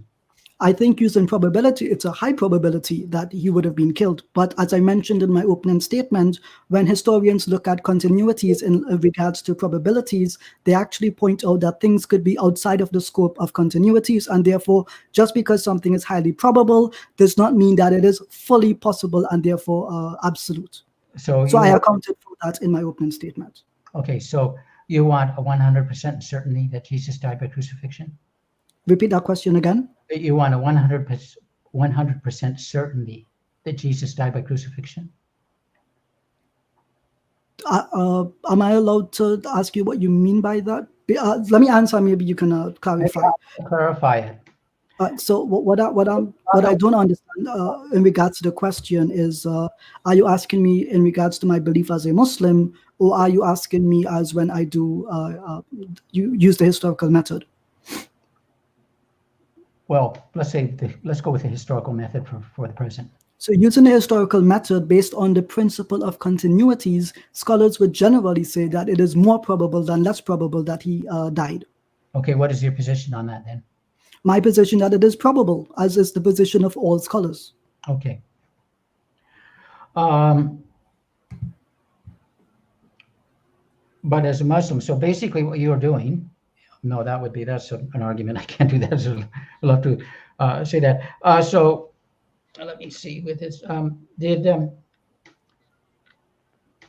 Does Tacitus claim that Pilate crucified Jesus? He doesn't use the word crucified, but he says suffered the most severe penalty. That he suffered the severe punishment.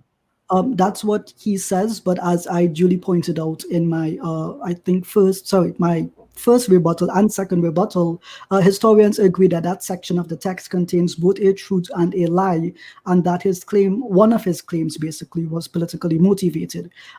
Yeah. But he does make the claim that Jesus died by crucifixion, or died. He died under Pontius Pilate and he writes that almost 80 to 90 years after the fact. I'm not sure how that is meant to be weighty. Okay.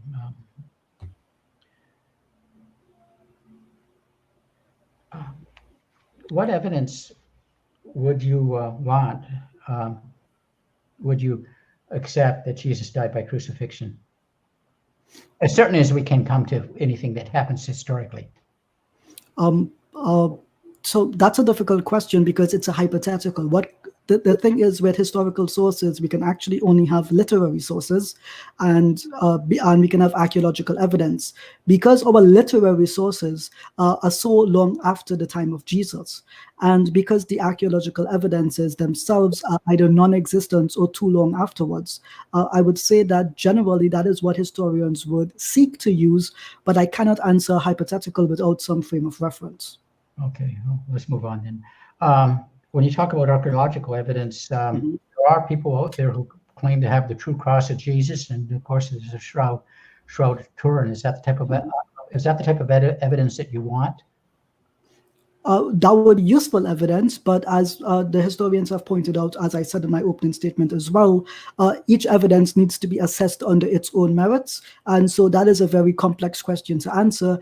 merely based on the fact that the two types of evidences you just mentioned are two distinct things in and of themselves. And so there is quite a lot of processes which need to be undertaken to arrive at a probable conclusion there as to their veracity. Yeah, I mean, I'm not absolutely sure that you could produce the true cross of the true I could cross. try. Or the true cross or the shroud of Turin. I'm not absolutely convinced on that, but there are people who actually claim of that. I'm just trying to, I was just trying to understand what you do about the archaeological evidence, but what archaeological evidence do we have for a lot of things that happened back there? I mean, there was some not too long ago where we had the ossuary of James, the brother of Jesus. Do you reject that? No, but I do agree that scholars differ as to which James and which Jesus it refers to, because both of those names were very common in the first century. And so one cannot fully conclude that it distinctly belonged to James, the brother of Jesus himself. Okay, I know you touched on it a bit, but considering what crucifixion was in the Jewish mind, why would anyone make up such a story of how it was, make up such a story? And how is it that Peter and Paul were able to bamboozle so many people in such a short period of time? Again, we have the writings of Paul, especially in 1 Corinthians 15, where he definitely talks about the crucifixion, and also in Galatians, where he talks about the crucifixion. And that's all dated between 49 to 55 with it. So how was it that, this horrific message was, that is so repugnant to so many people? How was that able to spread so quickly? I would say it was not repugnant for a person to suffer. That some people believed he was the Messiah and accepted that both he suffered and was the Messiah is one group of people. But by and large, the Jews did not accept Christianity. They did not accept Jesus as the Messiah. And so they had no problem saying that, yes, sure, that guy was crucified. Doesn't matter to us because he was not the Messiah. That some Jews believed in it, then you would have to first justify what their level of understanding about the Messiah was in the first place. As you would know, there was no one understanding of who the Messiah was meant to be. The Essenes had three versions of three different Messiahs that were meant to come.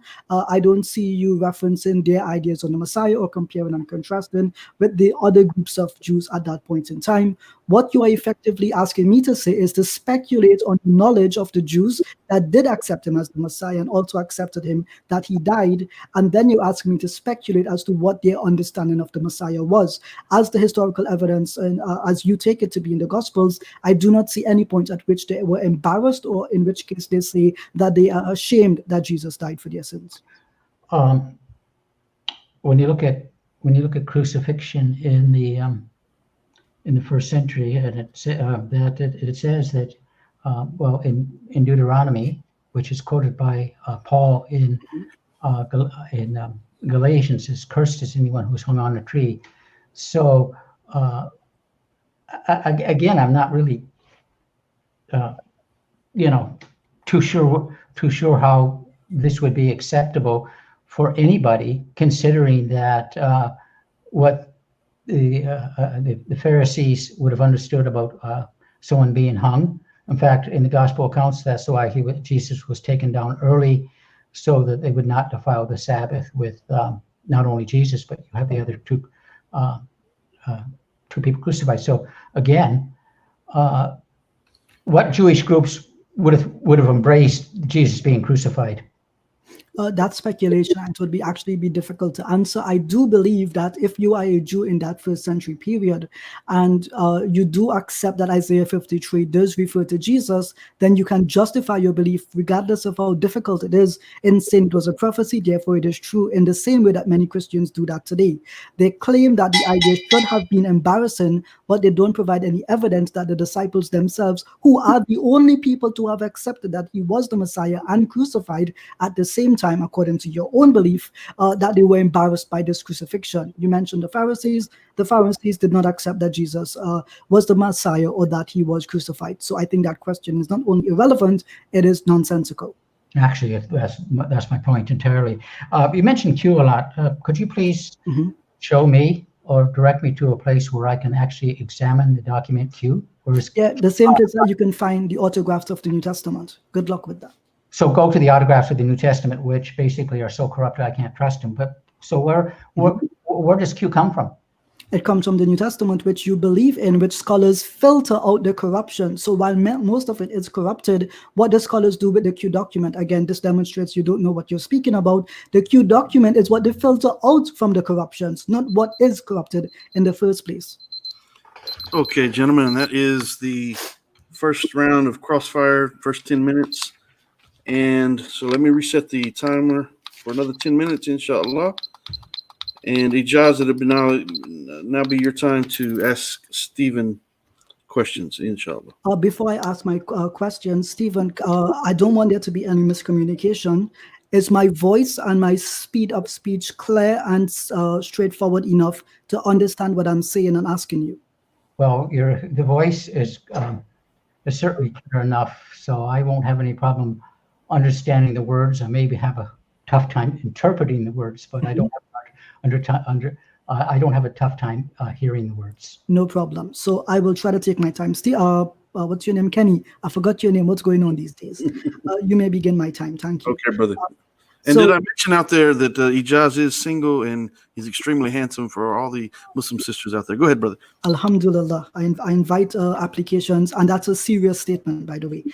So, Stephen, my first question to you is, when Paul converted to Christianity, does the New Testament tell us that he converted due to the recent history about Jesus, or was his conversion due to a personal experience and his personal encounter with Jesus? Well, according to the book of Acts and according to Paul's own words, he claimed to have had a personal experience with Jesus on the road to Damascus.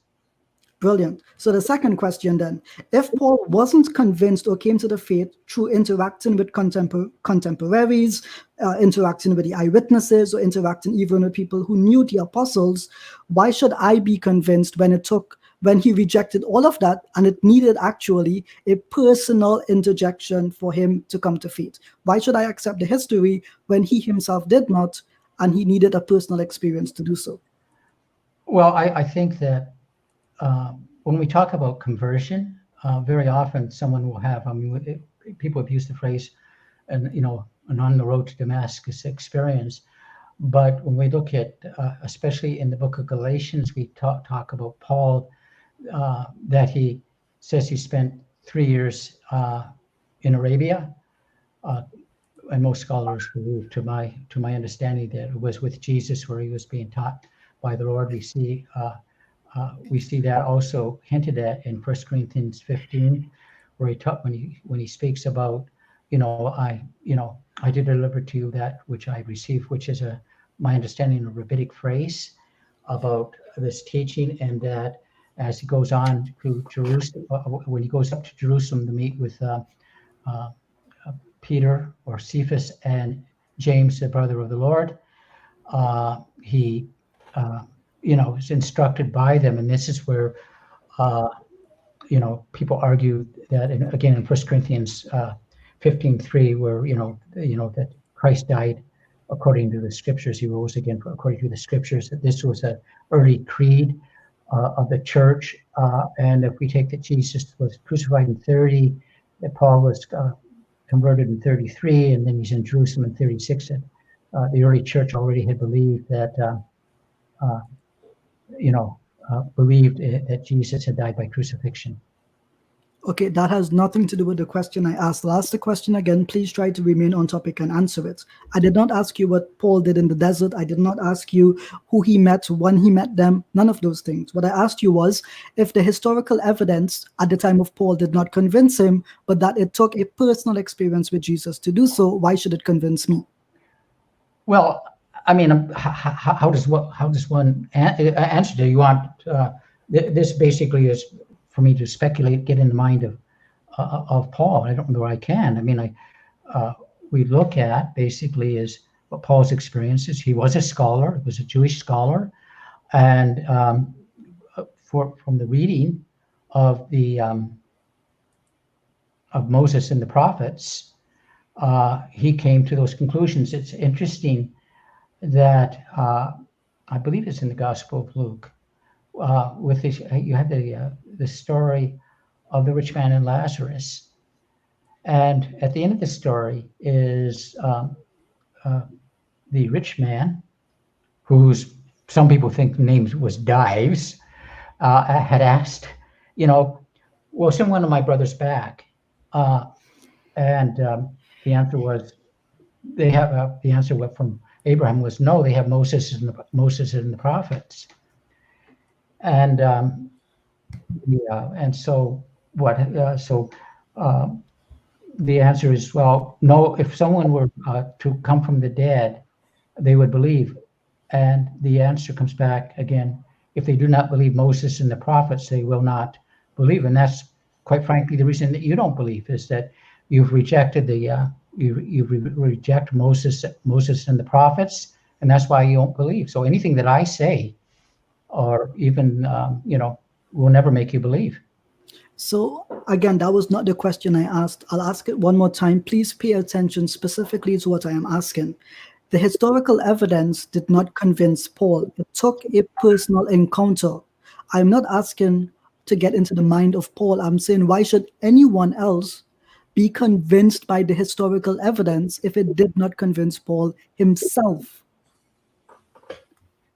Well, you're not convinced by the historical evidence that I brought forward. Basically, what you've done is you've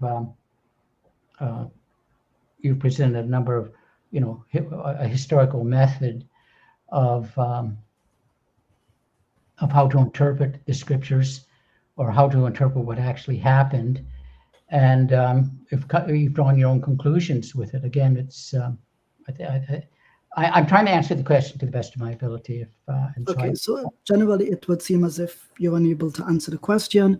I just want to point out that the question entails in it, Stephen, not what I personally believe, but the question was, if the historical evidence did not convince Paul, why should anyone else be convinced by it? In other words, I'm saying that I don't believe in historical evidence because Paul himself also was not convinced by it. My third question, do you know what social formation is?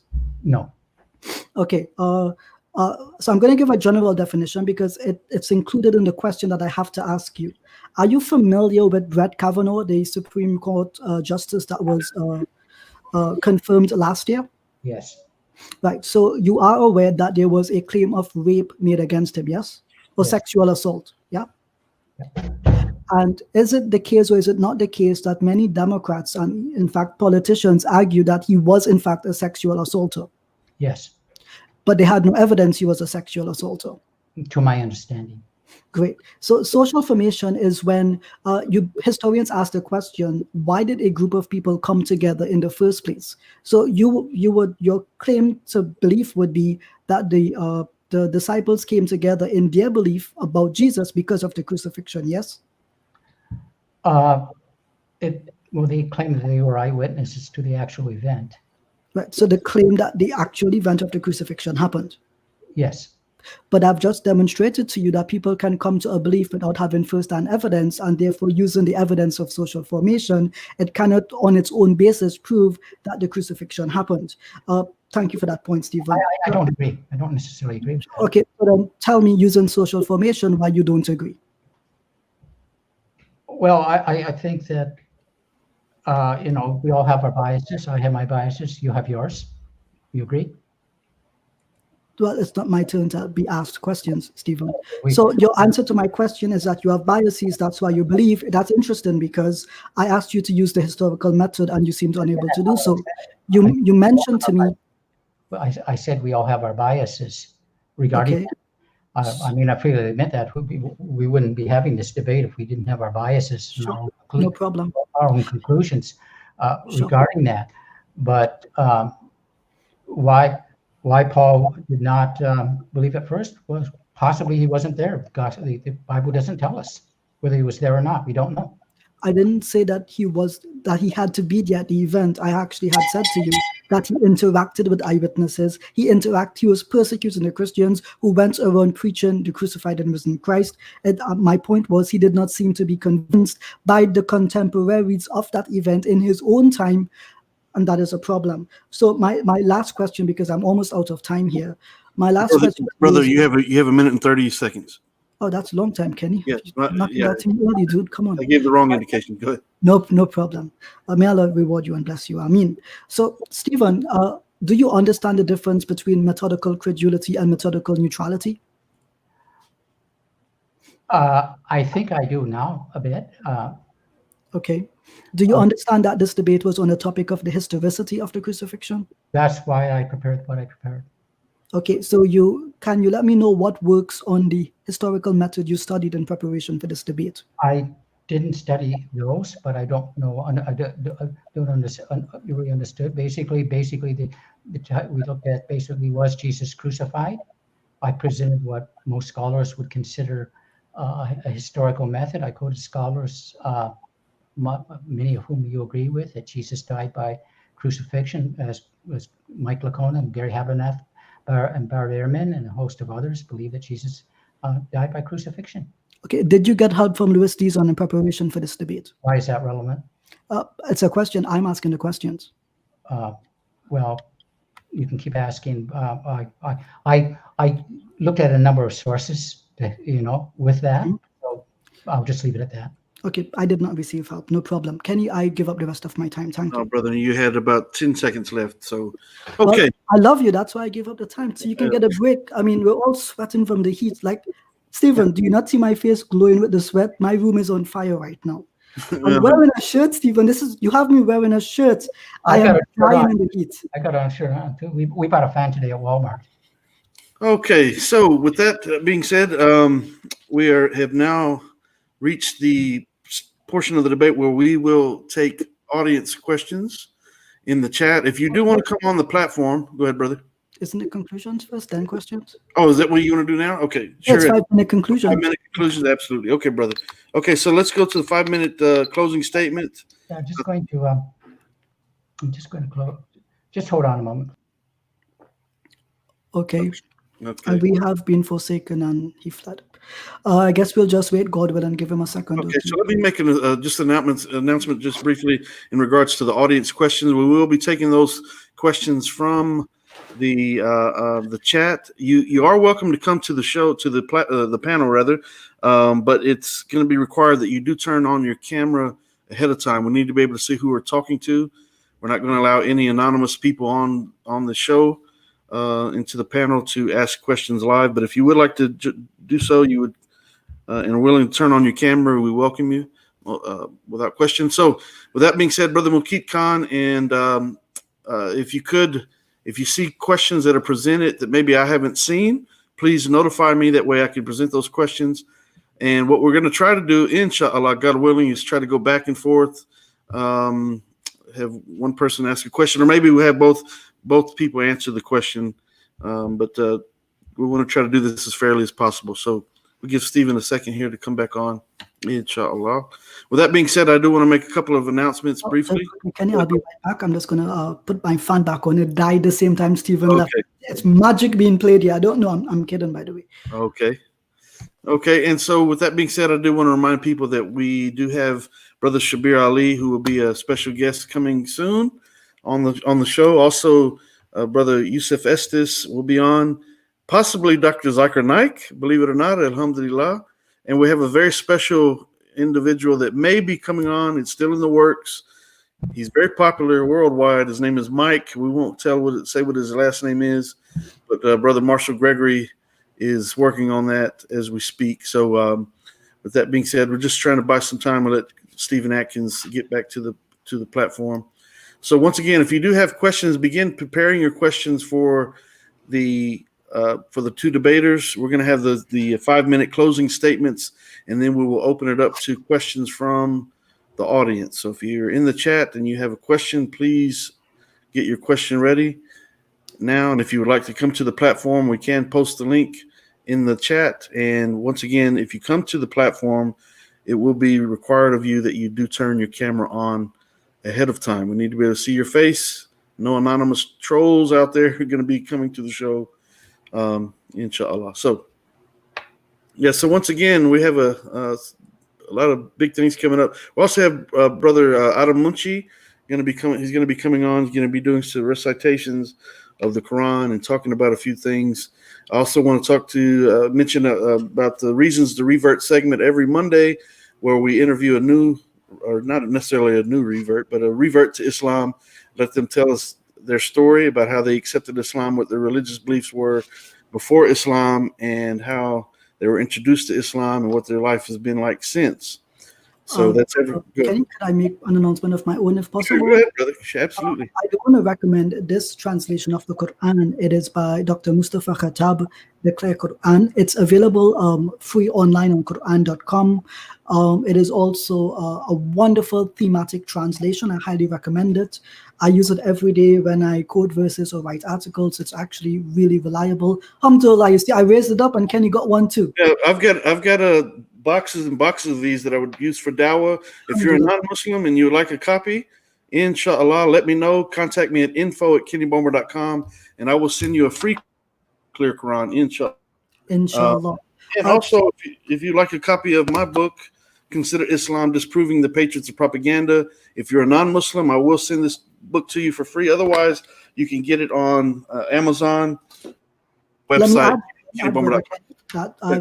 You sent me a copy of that book, and I have used it among the youth here in my community, and they loved it. They loved the ideas and the expression of the way that you conveyed in regards to what propaganda is and how people are being turned against Islam, not by direct interaction with Muslims, but rather through media propaganda. And that is why, again, today you can see we were trying to address some of the claims made about Islam by directly refuting them one-on-one. So, Brother Kenny, again, thank you for this opportunity.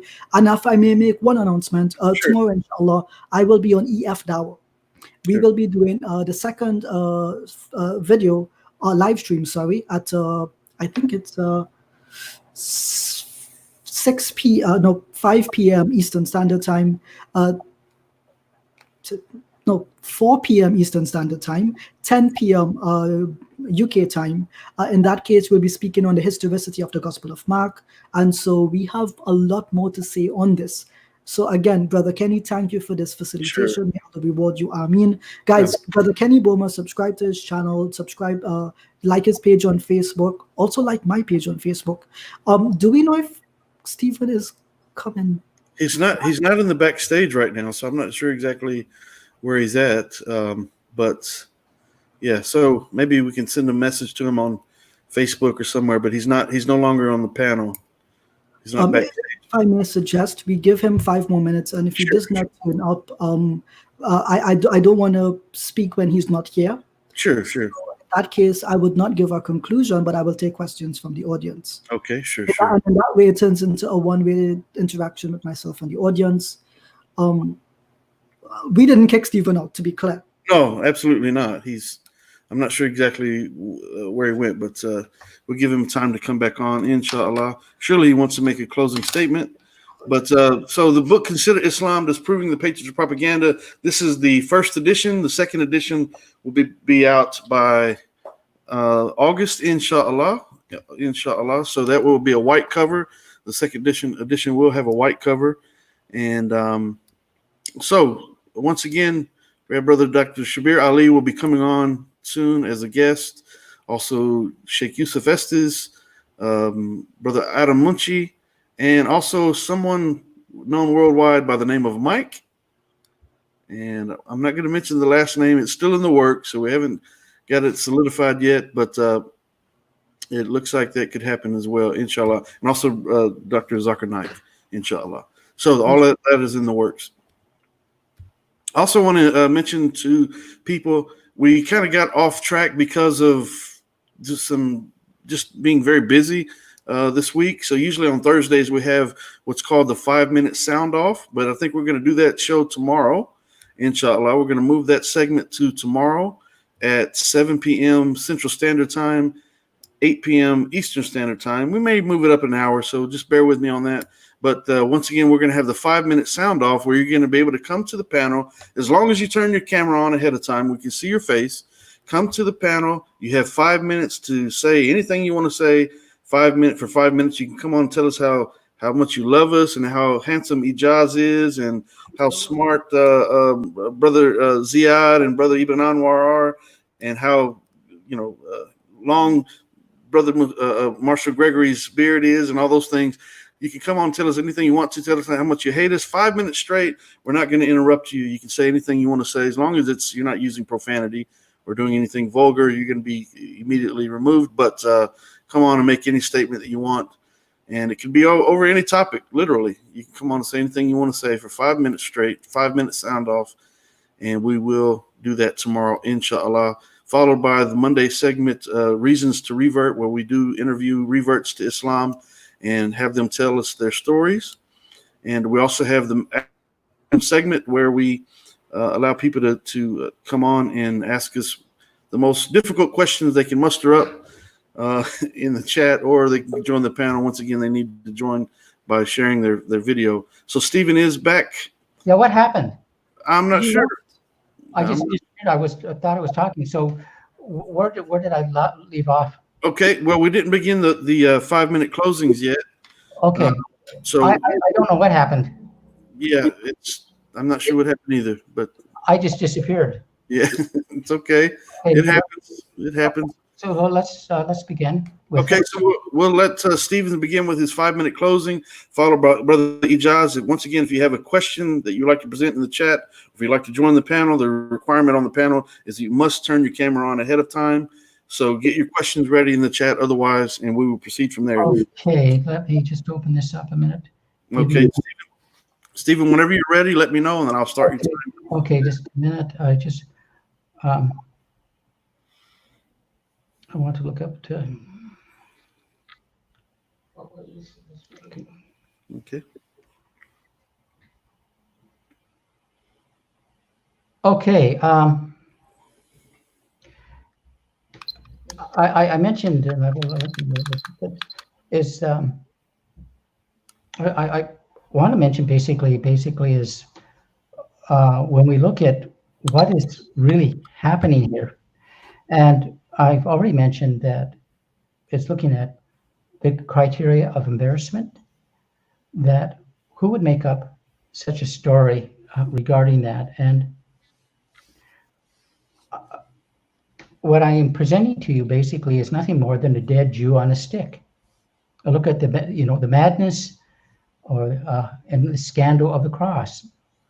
And I've mentioned in 1 Corinthians 15, again written 25 years after 25 years after the events, that the cross is folly to those who are perishing, but to us who are being saved is the power of God. For it is written, I will destroy the wisdom of the wise, and the discernment of the discerning I will thwart.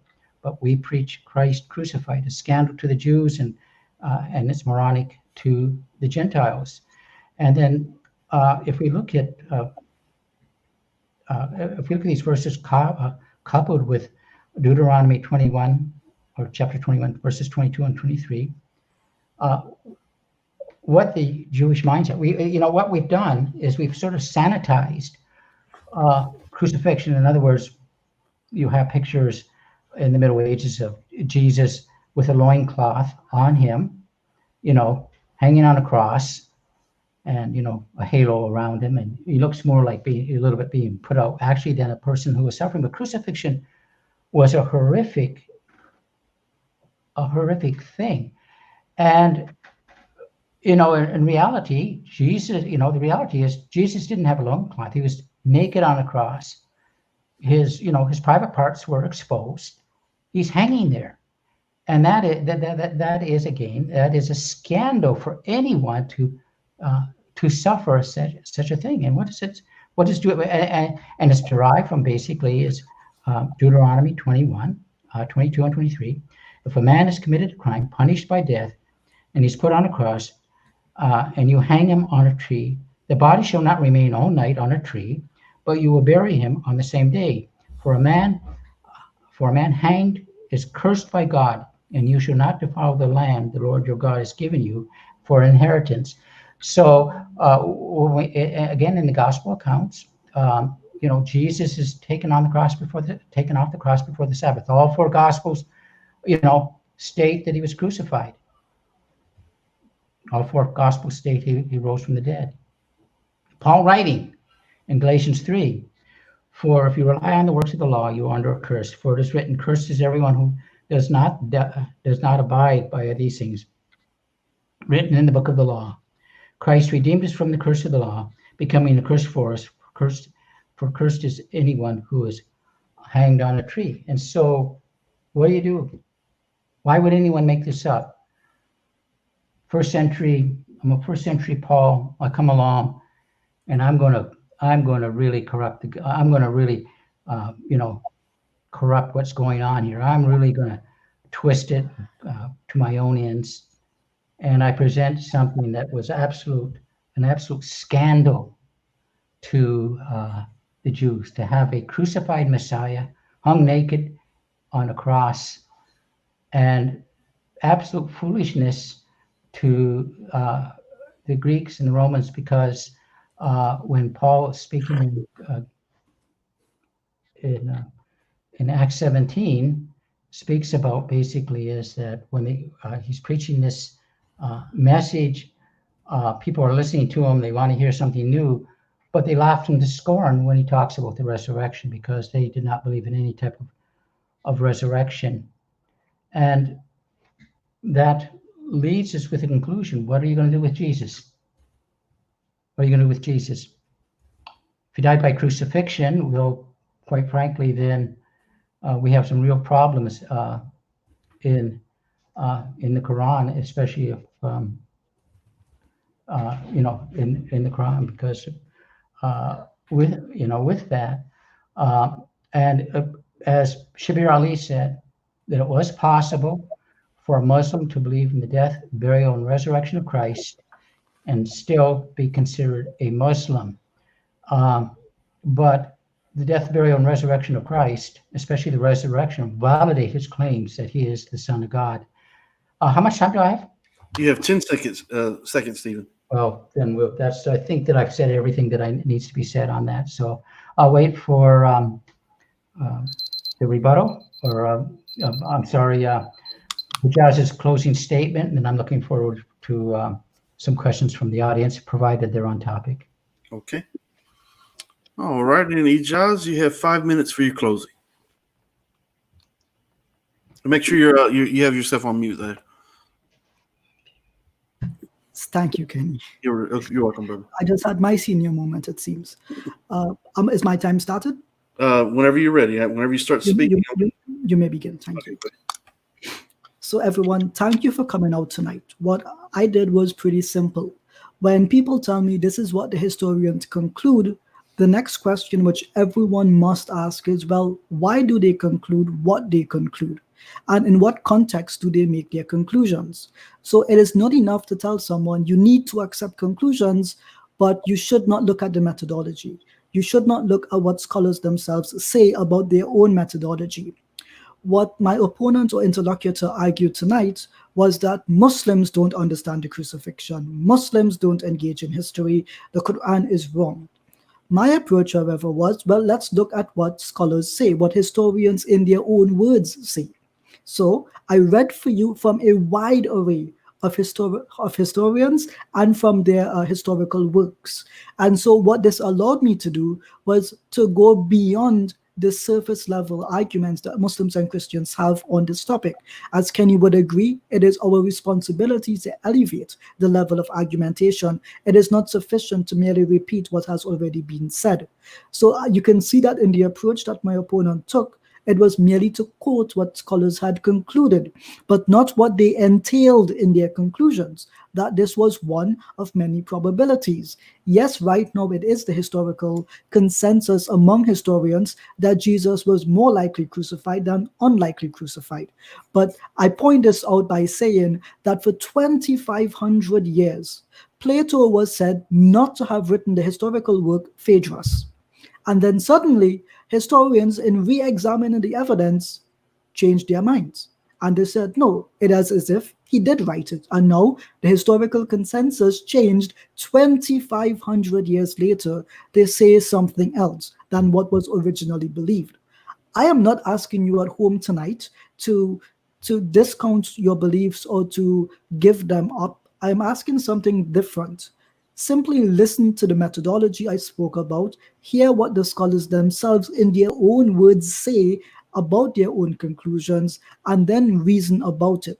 I present to you the claim that my colleague Stephen mentioned, that whoever is hanged on a tree is cursed. What he fails to mention here is that in that quote from Deuteronomy, I think it's chapter 21, the Barnes's commentary of the Bible mentions hanging was not a means of execution, but it is that which was done after the body had already been executed by some other mean. That is curious. Was Jesus killed by crucifixion? That is what Stephen says Paul believes. But then the way that Paul has framed the argument, he quotes Deuteronomy, and that leads me to understand he had no direct interaction with the witnesses. Otherwise, he would not have misused Deuteronomy in that way. I want to point out here as well that the historians generally agree that the way the crucifixion is presented in the Gospels is largely ahistorical. They point out, for example, when it is said that Jesus carried his crossbar for the cross. That is not historical. Rather, it is taken from a possible translation of a Latin inscription, which is of a contract, a legal contract, in which case two Latin words are used in play in the same sentence.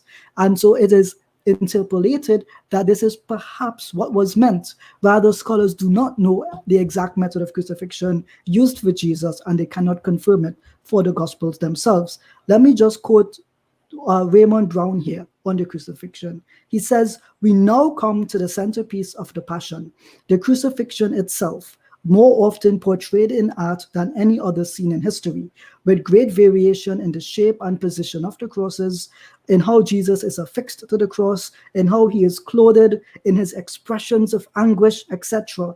Yet in all comparable literature has so crucial a moment ever been phrased so briefly and uninformatively." In fact, you will read in, this is actually mentioned in Gunnar Samuelson's thesis, in which he quotes Raymond Brown on what the Gospels say themselves about the crucifixion. You have historical issues where the sign is not affixed to the top of the cross if it's shaped like a T, like this, the capital T. Rather, they say that the sign was hung around the person's neck. They say that what was used to punish the person is a fork that was tied behind your hands and around their necks to suffocate them in some cases. That is not what we see in the narrative in the New Testament. So I beg you, look at what the Quran says and the way it articulates its argument. Indeed, truth has come and falsehood has vanished. Thank you. Alhamdulillah. And that was your 5 minutes, brother. Okay. Alhamdulillah. So that was the end of the closing statement. So the end of the official debate. We will open up the questions to the audience at this point. And so, Brother Mukit Khan and the moderators in the chat, if you can help me to navigate through all this long list of questions in order to ask your question. Yes. So didn't decide a length of time that we. Well, that's what I was going to ask you, brothers. I would allow Stephen to let me know because I'm sure he has a time in mind already. What do you think would work? It's up to you. Honestly, I can go all night. I don't want it to go on indefinitely, but I think that let's go for 15-minute increments. We'll do 15 and we'll see if 15 minutes. Okay. I can stay for 15 minutes, definitely. Anything beyond that, I may have to question, but God willing, I will try to go beyond that as well. 15 minutes, and then we can decide whether we want to go further. How's that? Okay, yeah. Does that work? We do have one person in the backstage, so I'm not sure if he wants to ask a question. His name is Ozair Tahir. So let me bring him on just briefly, and then we'll see if he wants to ask a question. He does have his camera on. Once again, if you're in the chat and you want to ask a question, you must come and be willing to turn your camera on. If you're not willing to turn your camera on ahead of time, you will not be allowed to ask a question live. But otherwise, please get your questions ready in the chat, and I will try to get to those after we bring Ozair on. So, Ozair, assalamu alaikum. Welcome to the show. Do you have a question for the debaters? Yeah. Okay. Let me set the parameters for the questions. If you join the panel, inshallah, take about 1 minute to ask your question. But once again, this is not a debate between the people from the audience and the debaters. Just simply ask a question. Don't make any particular statement, and just allow them to answer the question. And if it's for both debaters, please make that clear. So this question kind of pertains more to Stefan. So kind of just watching the debate and getting it all in, it seems that coming from my perspective, as a Muslim, right, how can we, because obviously appealing to the New Testament, given its credible historical credibility, is, coming from a Muslim's perspective, it's not very as high or as what we'd want it to be. So I guess, what extra biblical sources are there, or can Muslims or historians appeal to, which kind of show the crucifixion, which you think are actually extremely useful, extra biblical, that is? Well, I mean, that's actually that's a great question. First of all, when we look at, and this is where Ijaz and I differ, but he did acknowledge that the primary sources, primary arguments do come from the New Testament. Most people reject the New Testament because it is not only a historical document, it's also a religious document, if I can use those words. And where people began to really reject that was during the Enlightenment, where basically that the only thing we can know is things that we can see. And so I'm not having a debate with an atheist. I presume that you're not an atheist. You believe there is a God. You believe that this God has communicated to the prophets regarding that. But going just beyond that, and so I would say there's truth in the New Testament regarding that. That's my primary foundation. However, when we look at the other things, I quoted Josephus, I quoted Tacitus, I mentioned Lucius and Suetonius, but and they all affirm that there was a person called Jesus. Regarding that, there is no the only people that actually reject that Jesus actually lived are mythicists, people that believe that Jesus did not even exist in time and history. Does that answer your question? Yeah. Okay. All right, brother. Thank you, brother Ozette. So I get the opportunity to answer the question, respond to. So just to briefly say, yeah, most historians do go to the 2nd century sources. I do need to point out that they don't do so blindly. They actually look at them critically. John Myers, in his book Imaginal Jew, breaks down the multiple versions of Josephus's work and the different levels of emendation in them. I do need to point out, contrary to what my friend Stephen did say, it's that Origen did mention that the spiritual truth that is of the Gospels are contained within the material falsehood, that they speak of one thing happening in one place when it actually happened in another. So I just want to point out that, yeah, there are emendations to the documents which do exist, but all they testify to is to the fact that Christ did exist and that other people were aware of this fact almost a century later. As to whether or not they can be used as a primary determinant, scholars actually debate this quite significantly. And the term that they use is that the historians in the 2nd century can be indicative of Christ's existence, but not determinative as to what he himself did, believed, or said. Thank you. Okay, and brother Ozette, thank you for that question, brother. Thank you. Great question, by the way. Assalamu alaikum. Awesome. Okay, so I believe the next person that was on was the brother in the right-hand corner, the lower right-hand corner. Yes, assalamu alaikum, brother. I can't see the text; it's too small for my eyes. Stephen Tilley. What is his name? Stephen Tilley. Stephen Tilley. Okay, Stephen. Really, Ijaz? You have to throw me out there like that. Okay, Stephen, you have a question? Yeah, my question is particular to Ijaz. Correct me if I'm wrong, but you said that as a Muslim, you deny that Jesus died on the cross, but you acknowledge that the historical analysis raised the probability was high that he did die on the cross. So my question would be, what is the historical analysis probability on the events as narrated in the Quran of Jesus' crucifixion? Okay, thank you for your question, Stephen. So what I actually said was that the principle of continuity, that scholars look for repeating repeating events or acts throughout history that allow them to build upon generalizations. In this case, when it comes to the death of Christ, it's nothing special, particularly because he was just one among many other Jews who were crucified, allegedly, at that point in time. If I understand your question correctly, historians generally base their claim on the earlier source as opposed to the later one. And so secularly, the New Testament would come previous to the Quran, and in that case, they would always give precedence to the New Testament. And in this case, because of the New Testament, the probability would be greater for the crucifixion than less. That is not to say that theologians cannot take into consideration that God can reveal a message at any time and that he can confirm that someone did not die.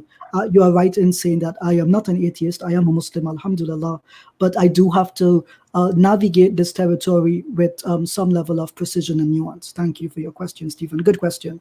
Okay, thank you, Stephen. And Stephen Atkins, would you like to respond to that? Yeah, I mean, it comes across that it's incredible that Ijaz acknowledges that the probability that Jesus was crucified is greater than the probability that he wasn't. So again, I'm asking, why are we having this? Why are we doing this? Because again, the title of the debate was Jesus crucified? Regarding that. So that's I don't think I have anything more to say on that. So okay. So Stephen Tilley, thank you for joining the platform. Question. And we'll welcome you to come back again, inshallah, God willing. So let's go to 1407 Saint. Make sure you're unmuted on your side. Okay, there you go. So welcome to the show, and you're free to ask your question. Go ahead. Assalamu alaikum. Can you hear me? Yes, brother. Yep, I can hear you. Okay, good. Just to ask the historical reliability of a document when you have acknowledged changes and addition to that document. Is it historically reliable to rely on that document? Who is the question to? I guess both of you. us. Yes. If you go first, I'll try to. Okay, I'll take all the pleasure. Thank you for your question, brother. 1407 Saint. Odd name, but may Allah reward you for that. I assume you're using your Hijri birthday there. To answer the question, yes, so most scholars would actually agree that the New Testament is filled with historical inaccuracies. Now, of course, these people are both people who belong to all faiths, not just Muslims or Christians or Jews, but everyone across the board basically states that the New Testament is riddled with historical errors. In fact, one of the errors that I believe Stephen made was that he confuses the genres of literature within the New Testament. The Gospels are not historical documents. The Acts of the Apostles is one book which is a historical document. It is written and presented as such, whereas the four Gospels are actually written as bioi, or more specifically, biographies about the life of Jesus, not specifically from a historical perspective, but from a social and theological perspective. And so they would contain statements which do not always cohere well with history. There are some places that we can see this, and as I mentioned, almost everything related to the crucifixion event is almost considered inaccurate when it comes to the New Testament. I mentioned the shape of the cross. I mentioned the sign on the cross. I mentioned the bearing the cross, the cross beam for the cross. I mentioned all of these things simply to say that when it comes to the New Testament's veracity and validity, scholars use it to indicate to what was possible, but they don't use it to be a determinant primarily. I pray that answers the question, brother 1407 Saint. Okay, I just want to talk about these so-called inaccuracies. When you look at the New Testament, first of all, we have to, and I agree that the four Gospels are biographical in nature, but a bit of a caveat on that, but biographical in nature, but they're written to a contemporary audience. And so if I were writing, like my granddaughter is talking about, is reading Great Expectations, and Great Expectations was written about 150 years ago. They're talking about things that were common to the people, and they would have understood, like a blacksmith. they're not describing exactly what the size of the hammer was and what the the anvil looked like and what the forge looked like, because that was assumed. And so when Hijaz was bringing up, well, was it a T or was it a stake or was it like the traditional crosses? That's not necessary, because most people would have understood there were various means of crucifixion. But the point is, all four Gospels say that Jesus was crucified. End of story. Not one Gospel says that he wasn't. All affirm the crucifixion. Okay. Okay. Okay. Well, Okay, so brother 1407 saying assalamu alaikum to you, brother. Thank you for coming on to ask the question. You're welcome to join the show anytime you like, inshallah. Okay, so I do see one question in the chat that it looks like it's a question directed to Ijaz. I'm going to post it up, and it's from Stephen Lewis, and it says, Surah 157, Surah 4, Ayah 157 says that it was made to appear to them. Then why are you challenging the history of it, as it seems contradictory to ask if anyone would be an eyewitness, being that the Quran says there are eyewitnesses? I'm not sure I understand the question. I'm not quite sure I understand that question either. It's I would ask Stephen Lewis to maybe re-articulate the question, and we will answer it, God willing. Inshallah. Okay. Yeah. Okay. So we'll try to get back to that question. Let me see if I see another. May I respond briefly to that? Oh, good. If you understood it. The thing is, I think I understood the question. Basically, is that when it says it appeared to them, well, if it says it appeared to them, they assume that there were eyewitnesses to this event. Okay.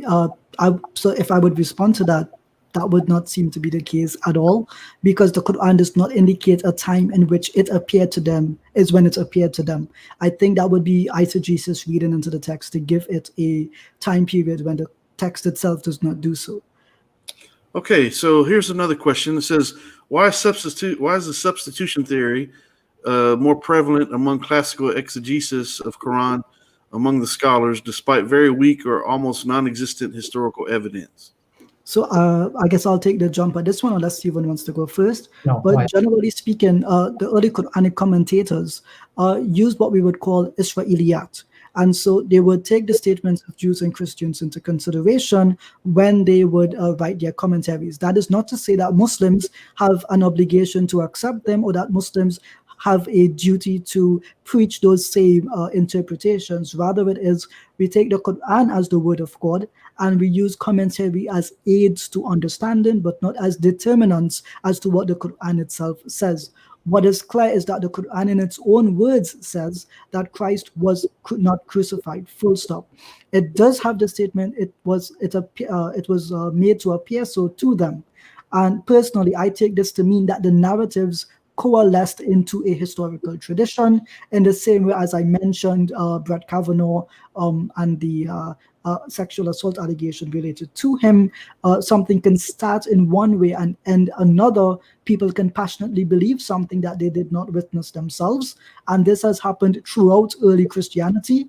I make it a point to mention that basically we don't have any eyewitnesses for the gospel accounts, and in fact it is Papias who mentions that when he interacted with hearers of the apostles, that he did anacresis with them. He asked them questions, that is, on surface questions, not deep interrogatory questions. So I would say that the Quran answers this clearly by saying that they operate on nothing but assumption, and that seems to be the case by the very words that the earliest Christians used. Okay. Stephen, sorry, when Ijaz says there were no eyewitnesses, he is just simply wrong. In the Gospel of John, you basically have, John with his mother Mary, regarding that. And Luke, though he was not certainly an eyewitness to it. He did the historical research. He was talking to people who were eyewitnesses. You have basically you have the Gospel of Mark, and Mark was the secretary or a companion of Peter, and and so he would have gotten firsthand knowledge regarding that. Peter, yes, did indeed run away, but there is basically when we look at basically Peter saying that testifies that Jesus indeed was crucified. Okay, does that mean 15 minutes out?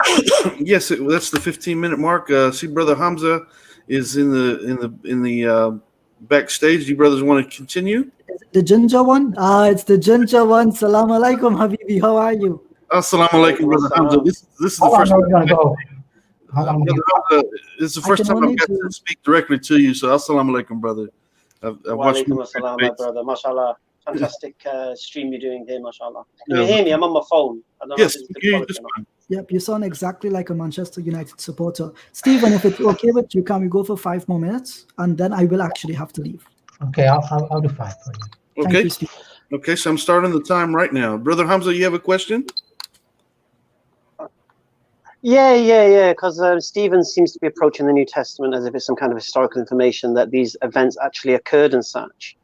So, for example, in the Gospel of Matthew, when the dead rose from the grave, like the walking dead, and went into the towns and the cities, did he believe that actually happened as an historical event? Or does he believe that the author was just embellishing and making up this kind of story? And if he does believe it happened, why would Jesus rising from the dead be so remarkable if all these saints have just risen from the dead? Okay, thank you, brother, for that question. Thank you, I'm Hamza. going to try to. Okay, what is he waving goodbye? I'm just waving to my friend. No problem, bro. Waving goodbye there. I'll try to answer the question to the best of my ability. First of all, No, I'm here. Don't worry. okay. First of all, I have I'm taking this basically as an. I don't want to use the word fundamentalist, but I do. I will say I believe in the.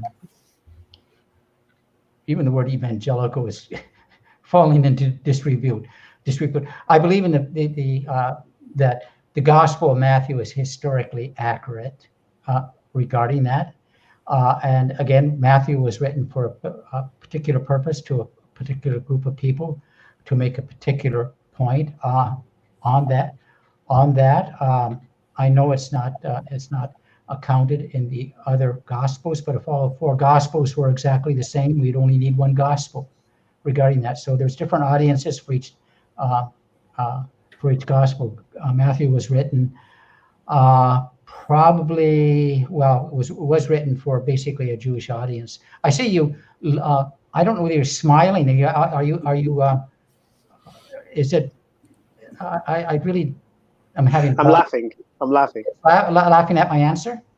You're not answering my question. Yes, I did. No. Okay. You went into explaining why the Gospels are different. I wasn't asking why is it only in that Gospel. I asked you, do you believe it was an historical event that occurred? And if you do, which you did, okay. I said, what's so remarkable about Jesus rising from the dead if all these men have just risen from the dead? And why didn't Josephus write about it?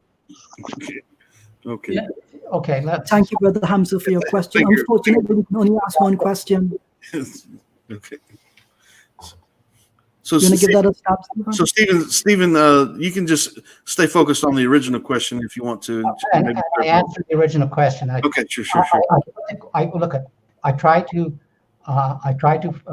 put the question in its context. I tried to frame it, and I answered this question. He asked, "Do I believe that it historically happened?" And I said yes.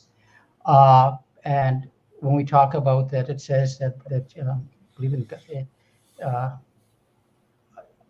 1 Corinthians 15 later on, it talks about Jesus being the first fruit. I really have to say something about this. You're looking at me like I'm some type of ridiculous person. Let's look at this. I'm not stupid. Thank you, Brother Hamza. Assalamu alaikum. Inshallah, I'll see you tomorrow. Thank you for your question.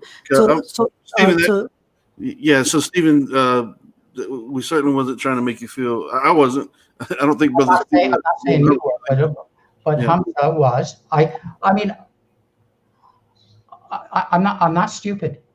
And no one's saying that, Stephen. Please, when you look at when you saw this, it wasn't basically, hey, I think you're wrong, or something like that. That's acceptable, but it's not acceptable to sit there and have this Cheshire crack grin and be laughing at me like I'm some type of, like I'm ridiculous. If you think I'm ridiculous, then why did you invite me to come in the first place? We're not on Hamza's program, we're on Kenny's. Yeah, no, I don't think you're ridiculous, brother. Yeah, Stephen, it's not a problem. These things, the comments have been like mean towards me as well, but I don't like take it personal. No, neither one of you, neither one of you have have indicated that to me, but this person did, and when I spot it, I'm going to point it out. No, it's okay. Thank you, Stephen. So I would, in my response to that question, in terms of historicity, right, I find it strange that, Muslims are criticized for believing in things which cannot be historically verified using the current methods. But at the same time, the Christian can take it by and large, whatever he wants to believe, even if it cannot be historically verified.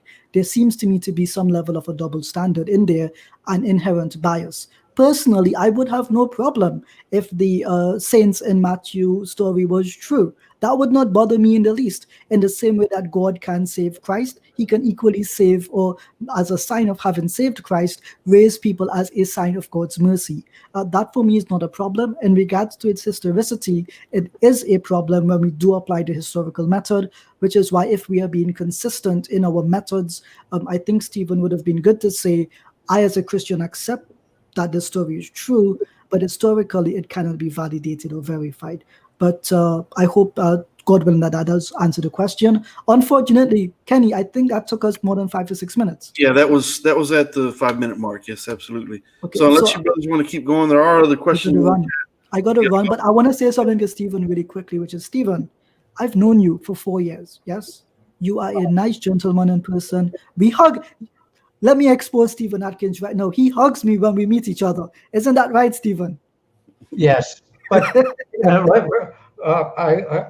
make sure I've got the Wuhan flu, and then I'll give you a big hug. A hug and a kiss, I hope. God willing. Both cheeks. Right. Okay. All right, guys. Thank you very much for having me on. I do appreciate that this event went smoothly, alhamdulillah. And Stephen, you were a gentleman in the debate. May God reward you for your patience with me. I know that I'm not a very easy person to have patience with, and I do pray and hope that we can have this opportunity again, God willing. Thank you for having me. Have Thank a good night. Brother Ijaz. Assalamu alaikum. Okay, Kenny, I'll stay another 5 minutes or so. Okay, sure, absolutely. And yes, I want to be clear. I have absolutely no problem with any questions that are asked, provided I see that they're asked in sincerity. And I. Oh, you say you welcome 5 more minutes worth of questions? You're saying? Yeah, I'll welcome. Okay. Okay. With the caveat that the questions are asked. Sure. Okay, so Brother Mustafa. Looks like Brother Mustafa. I was going to post his question, but he's actually going to join the panel. So you are familiar with Brother Mustafa. Brother Mustafa. I think Mustafa and I go back a long way too. Yeah. So I think I'm going to let Mustafa in because without his camera on, and I'm not trying to be unfair, but I know this is Brother Mustafa. He's a member of the panel, a member of the show. So I trust the brother. Assalamu alaikum, brother. Wa alaikum salam. Hello, Brother Kenny and Brother Stephen. Yeah, long time no see. Long time. Yeah, well, we was on our Zoom show last night, right? Yeah, just for a few seconds. Yeah. Thank you, Brother Kenny, for your show. Jazakallah khair. Alhamdulillah. And thank you, Stephen. Right, Stephen, I had a question regarding and the post was up as well, but I'll elaborate more. According to the Jewish tradition, which is found in the oral tradition, the Mishnah, the Talmud, we are told that a court trial, Sanhedrin court trial, cannot take place during the evening or at night time. This is forbidden, according to the Talmud. According to the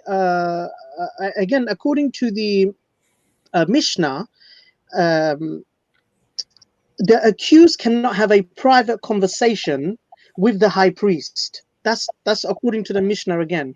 And according to the Talmud, Sanhedrin 32a, I believe, I'll put the references.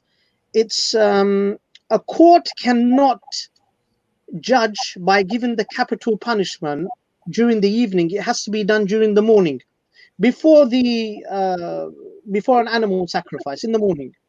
Now, according to your Gospels, Jesus was supposed to have been trialed, had a secret conversation with the high priest Annas, and he was also given the punishment during the evening.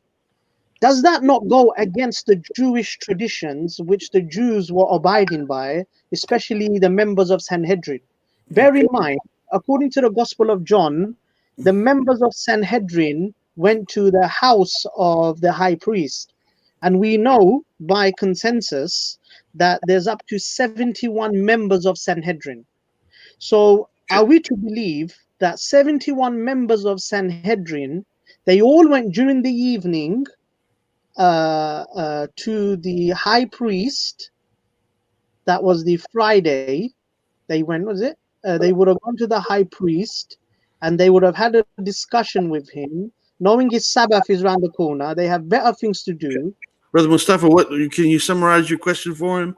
Yeah, so is that historically possible? Does that not historically cause a problem that the Jews would not do something which goes against the laws and regulation, but the gospel claim it did happen? Okay, first of all, I'm going to try to sift through all that I heard regarding that. If you look at the gospel accounts, first of all, it doesn't say that this was a private trial. It seems like it was you have in the Gospel of Mark, they were bringing witnesses in and they couldn't get their story straight regarding that. Very often the house of the high priest would have been attached to either the temple courts, or it wasn't just basically what we think of as like my little apartment here where no way could we get 71 people in that. The second thing is, it really doesn't say that all the Sanhedrin were there regarding that. So possibly we could just look at the gospel accounts and put that together. I think I've heard a question similar to that before. I would have it to expand on the answer a bit more. I would probably have to look a little bit more at. Okay, and so Stephen Atkins, we have about 1 minute and 30 seconds left. I said a new 5 minutes. Do you want to take another question? I have Brother Faisal that is in the backstage. I can bring him on unless you're ready to end it. No, I'll do another question. Okay, all right. So, Brother Faisal, assalamu alaikum. And once again, let me repeat. So, Brother Faisal and Brother Mustafa are part of the show with Consider This TV. So, I know who these brothers are. And this is why I'm letting them on without their camera, because I trust these brothers. So, please keep that in mind. I'm not trying to be unfair to anyone. I just simply know these brothers. Assalamu alaikum, Brother Faisal. Wa alaikum salam, Brother Kenny. How are you, brother? You okay? Alhamdulillah. I'm doing great. Doing great. Mashallah. Hi, Stephen. How are you, brother? You okay? I'm doing well, thank you. Fantastic. Just a quick question, Stephen. If you were around at the time of Jesus, peace be upon him, would you have allowed him, if you had the means, would you have allowed him to be crucified? Because if you say yes, then theoretically, then you're allowing a sinful man who obeyed God, who worshipped God, to die. Or if you say, no, I wouldn't have saved him, then how would you then be? How would your salvation then arise if you said no?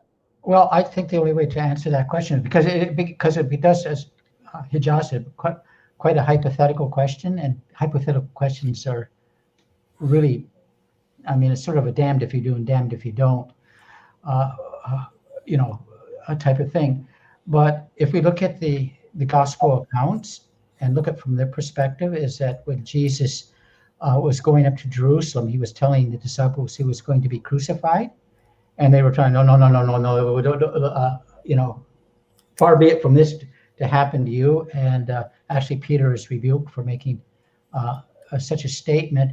Also, basically, when Jesus is arrested, you have Peter trying to stop that by striking out against the servant of the high priest, cut off his ear.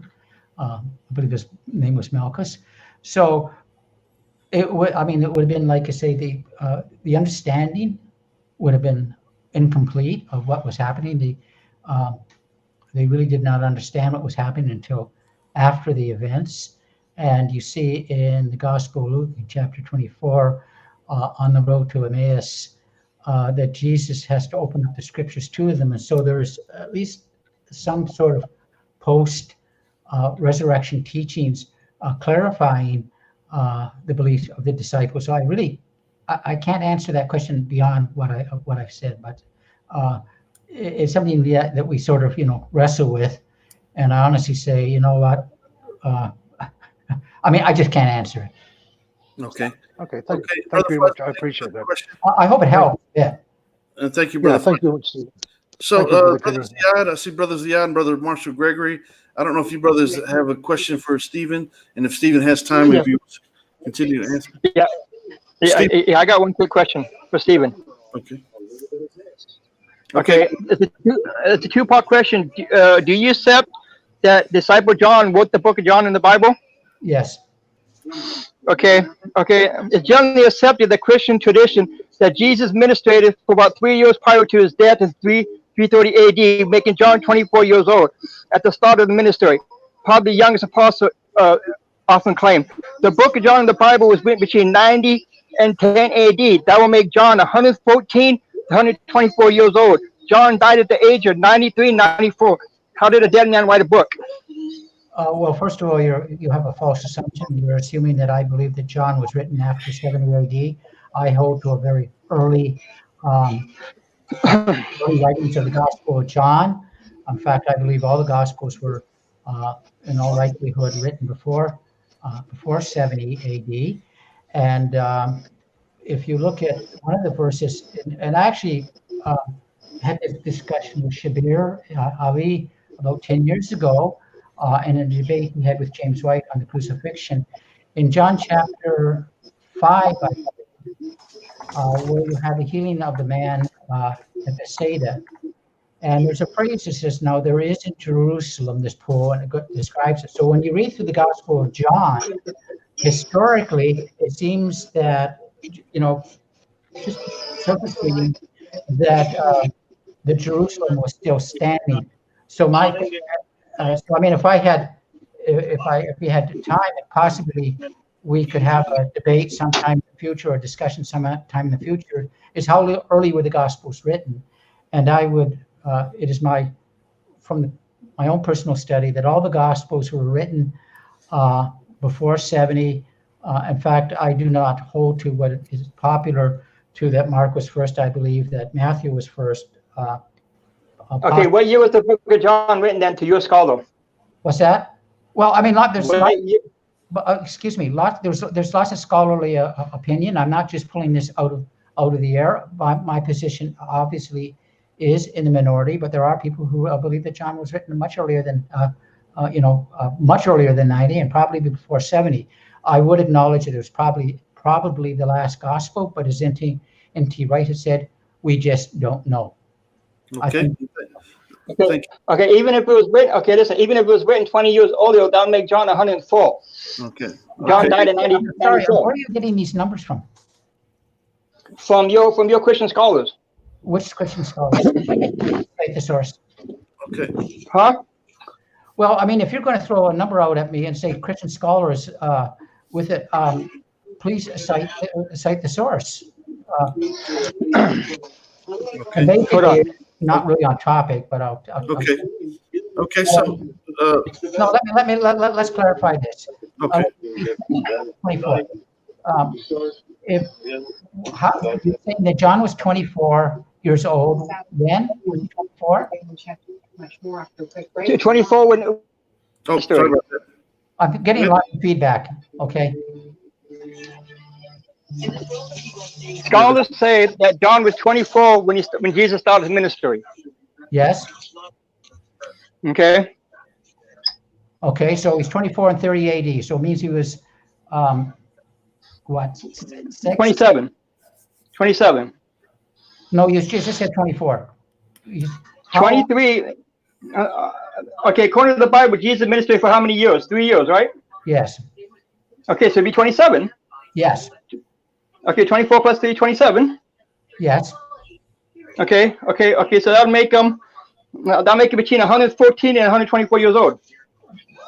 I told you I do not believe that John was written in 90 AD. Even what year was it? I'm sorry. What year was it written? What year was it written? You need to be quiet for a minute so I can answer the question. Okay. You've asked me a question. I'm going to try to answer it to the best of my ability. If you don't like the answer, there's nothing I can do about it. According to you, you said that John was 24 years old in 30 AD. That he was 27 years old when Jesus died, and then you said that he wrote the Gospel of John in 90 AD, which I told you I don't hold to. I believe it was written much earlier.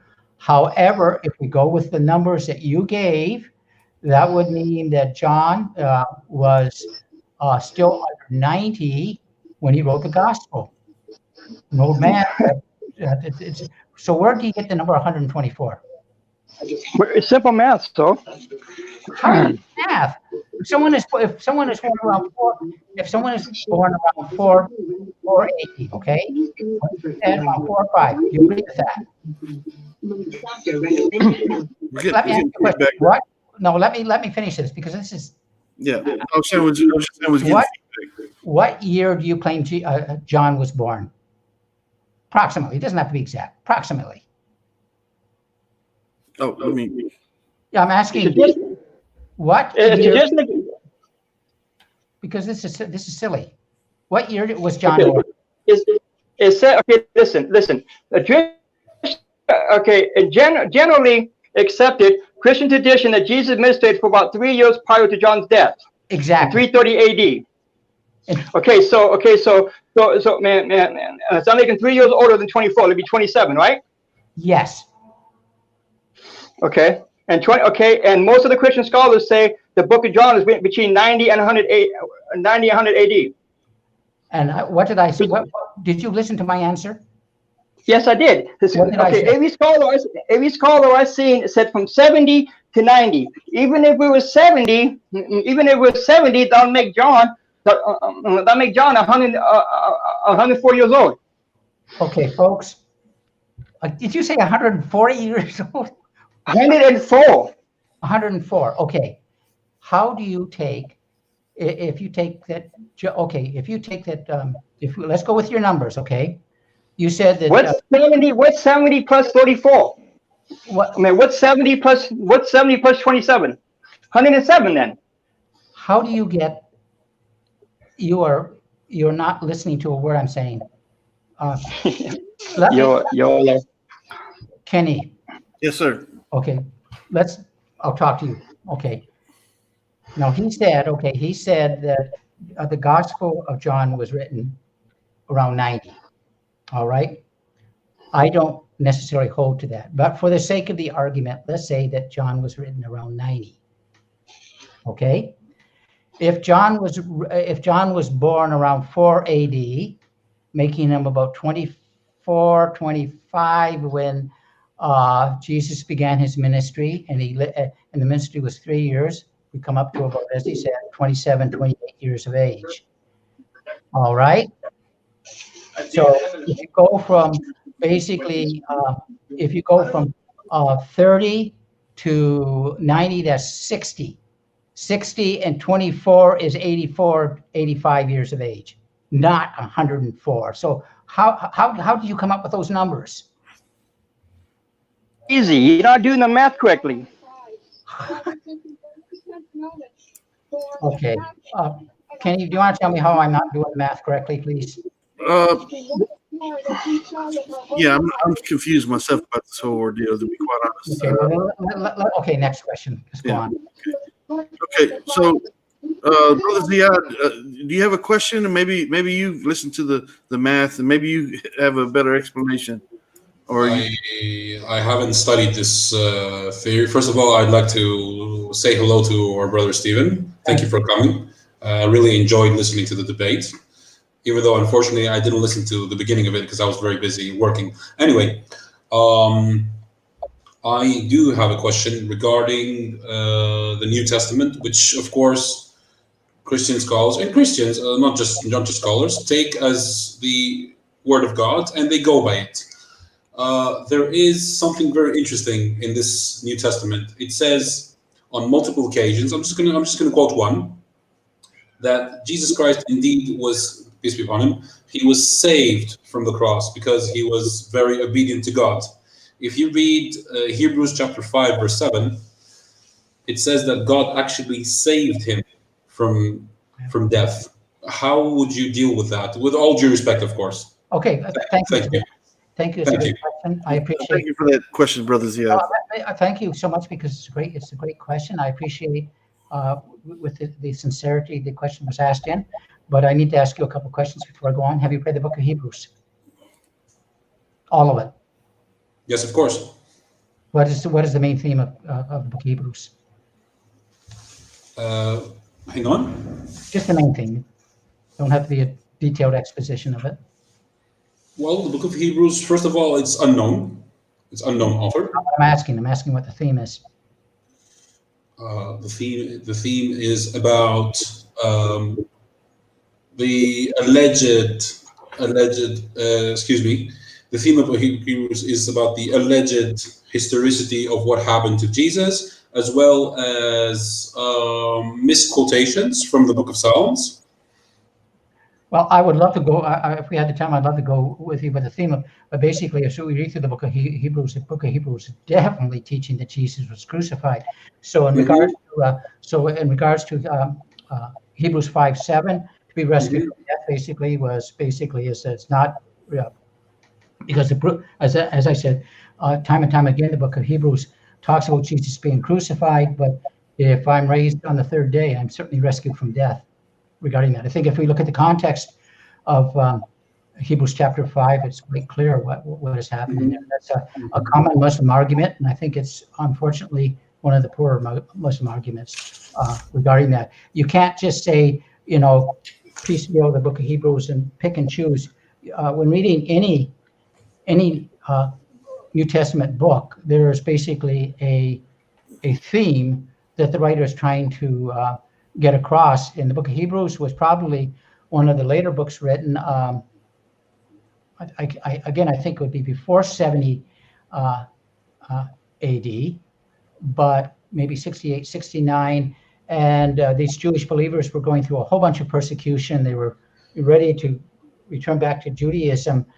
And one of the phrases that keeps coming up and up again in Hebrews is better than. So Jesus is better than the Old Testament law of prophets. He's better than Melchizedek, and it is putting that in its context. Hebrews, especially Hebrews chapter 9, again is very clear on why Jesus needed to die. But again, thank you. The question is, like I say, it's a good question, but I think it comes from basically a misunderstanding by Muslims on what is in the book of Hebrews. Does that answer your question? I'll have to see this specific words which says that he was crucified in the book of Hebrews. But okay, it's there. It's there. I mean, okay. In Hebrews chapter 6, you see crucified. One thing you can use is go to Bible Gateway, and there's a little search bar in there. I mean, it'll point out every book in the Bible for you, like. But type in the word crucified and look and see how many times, and it'll tell you how many times it's in the book of Hebrews and direct you to each verse. Okay. Thank you very much for that. Can I say one more thing, or is sure? As long as we're among friends. Okay. As long as we're among friends. Of course. That is. I mean, and I mean, this is the first time I actually see you in person. But I really respect you, and you have all my full love and attention. Okay. I know I'm saying it from the heart. Okay. What about the What about the two statements given by Prophet Jesus, peace be upon him? One is in the Gospel according to Matthew, the other is in the Gospel according to Luke, in which he gives a prophecy that he will not die on the cross. Could you cite First, okay, yes, of course. The first prophecy is from the Gospel according to Matthew chapter 12, verses 38 to 40, in which they say to him, the Jews, because they were always harassing him, we know that historically, they say, "Oh, Rabbi, oh, teacher, we want to see a sign from you." They were making fun of him. He says, "You evil and adulterous generation, you seeketh after a sign. No sign shall come unto thee except for the sign of Jonah." And then he says, "In the same way, just like Jonah was 3 days and 3 nights in the belly of the whale, so shall the Son of Man remain 3 days and 3 nights in the heart of the earth." If we read the book of Jonah, which is only a page and a half, it will only take you 3 to 4 minutes maximum. The greatest miracle of Jonah was that he survived the storm, he survived the whale, and in the end, he remained alive inside the belly of the whale. And thus his miracle was that he was alive. Okay. So Jesus is saying just what happened to Jonah. He's telling them, forget about everything. What happened to Jonah will happen to me. Okay. That's point number one. Point number two, the second prophecy, which is very clear in the Gospel according to Luke, chapter 13, verse 33. He says to his disciples, "I must continue I will continue my going back and forth because today, tomorrow, and the day after that, because no prophet can die outside of Jerusalem." Okay. So here comes my question: where is the cross at Calvary? And the answer is, that was a rhetorical question, excuse me. It's outside of Jerusalem. Thus, if we're going to say that Jesus died on the cross, allegedly, it means that he failed both prophecies.